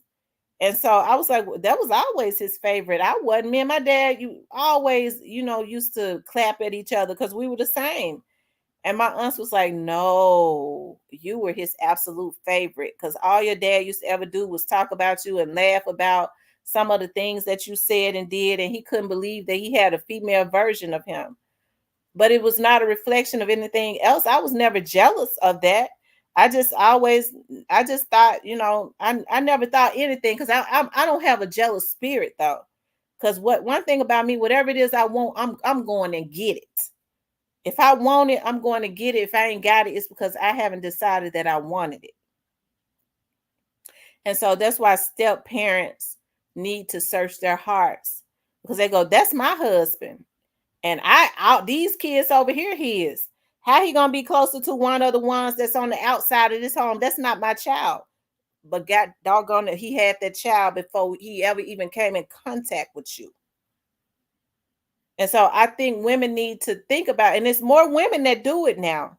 Women need to think about that. And so you have fathers who sometimes their wives will try to make them feel guilty about, why do you dote over that child so much? Why you ain't hard on her? Well, I told you I was always the type. I talk back. I got my butt whooped, but I talk back. I always had an opinion. Okay. And so, sometimes, people might be thinking, well, if my kids did that, he would have a fit. How come he didn't do it when she says something back? She talks back. You have to think about kids that grow up in different households. Like me, I grew up in a different household. And so that's why, people will run to church and they try to hide behind God and all of that. They try to find anything to try to make that evilness that they try and hide. People try and run and hide behind God all the time. But you cannot truly say that you love a man and you don't love, or you have a jealousy as it relates to his children that are not yours, because you feel like he's loving on that child too much. Why is he showing her everything? Why, or that child everything? Why is he doing that? This, and that. You have to understand each child is different. Each child is different.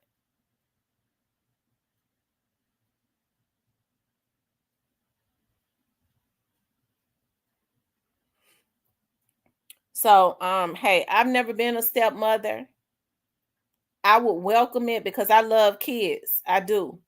And I understand that sometimes loving different kids that have different personalities, it may not be easy, but you can't change nobody.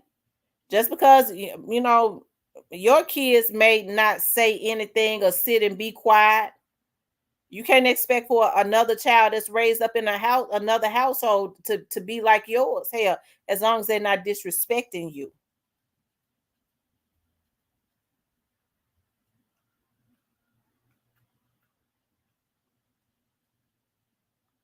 So I think that's something that step parents need to think about.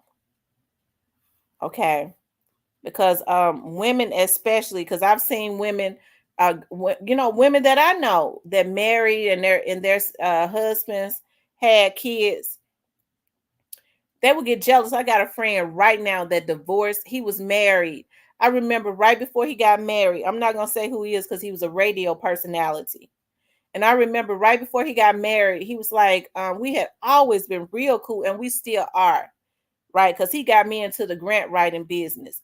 And so he was like, what you doing? Let's meet at Starbucks. I was like, okay. This was like 3 days before he got married.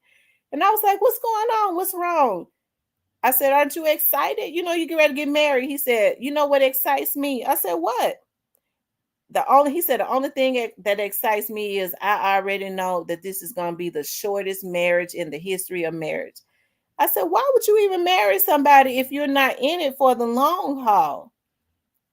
Sure enough, in less than 2 years, they were divorced. And when we finally, kind of talked about it, he said that when his daughter would come over, his daughter lived out of town. So when his daughter, she was still underage, when she would come into town and come and spend time with them, he would want to spend some time with his daughter. He would be sitting in a room because she was like 12, 13 years old, talking to her, catching up, or trying to have father-daughter conversations with her. His wife would get mad about that and jealous about that. So that's why I say a lot of, I think she probably did love his daughter, but I'm telling you, people got to deal with that jealousy.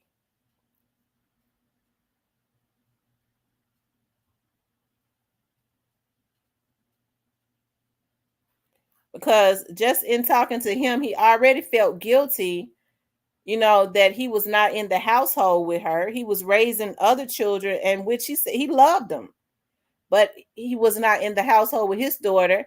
He only got to see her, and really, she spent time with him in the summers. So of course he wanted to catch up with his child. So that's just crazy.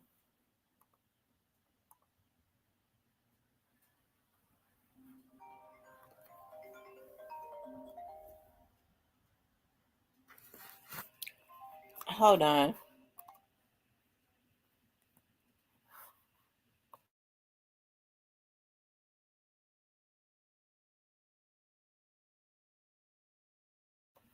Hey, thanks for calling Real Talk with Tamara. Who am I speaking with?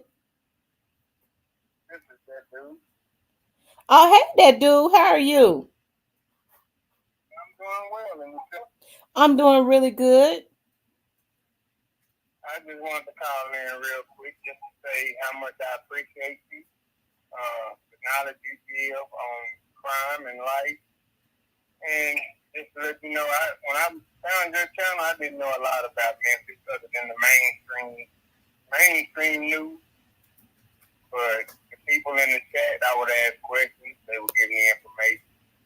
And so I just wanted to let you know I appreciate you. I appreciate the mods, the chat, all of that. And I'm going to be here and I'm going to continue to share your content and bring people to your channel. Well, thank you so much. I appreciate that. And we enjoy having you here. Thank you. Okay, love. Be safe. You too. All right. Oh, that was so sweet. That dude. I appreciate that so much. Tyrone says young parents not mature.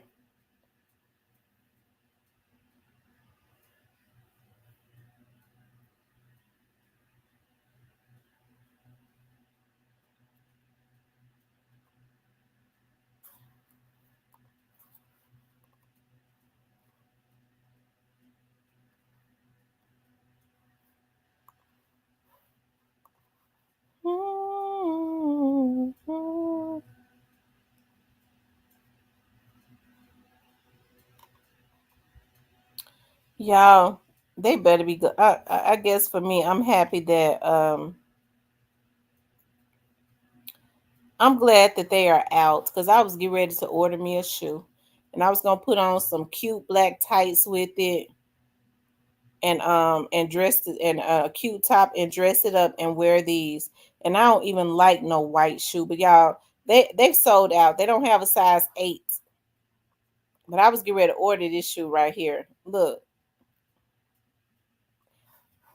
that's a Mickey Mouse shoe, and I don't even like white shoes, and I like that. Oh my God, that would have been so cute.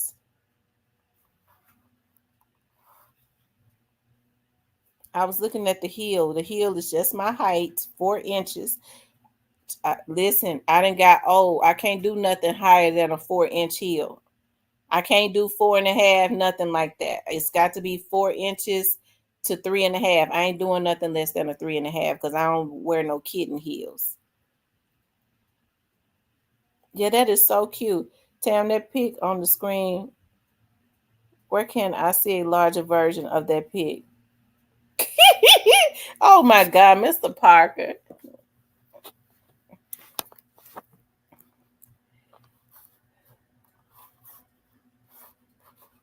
Let's see.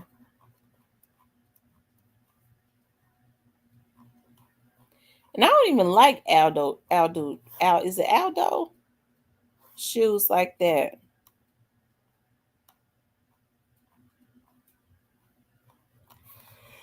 But I like that one.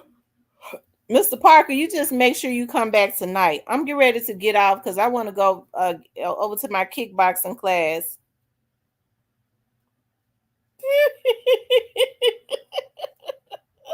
Oh my God. I'm getting ready to go to my kickboxing class so I can come back home and grill. And then if we get started early, I'll be able to get on tonight. Yeah, I'm gonna get on late tonight after my friends leave. Okay. So 5. My kickboxing class 5 to 6. They'll be here 7, 8, 9, 10. So I'm gonna get on tonight at like 11. I'm gonna get on tonight at like 11. And we're gonna talk about some real grown folk stuff tonight. Okay, that's what we're gonna do. Since Mr. Parker want to talk his he want to talk his shit, so we're gonna let him do that. We're gonna see if he gonna call in because I don't believe it. I don't believe it, but anyways, you guys, I appreciate y'all hanging out with me. I got to get off. I got some things to do. I love you guys. I'll see you later tonight.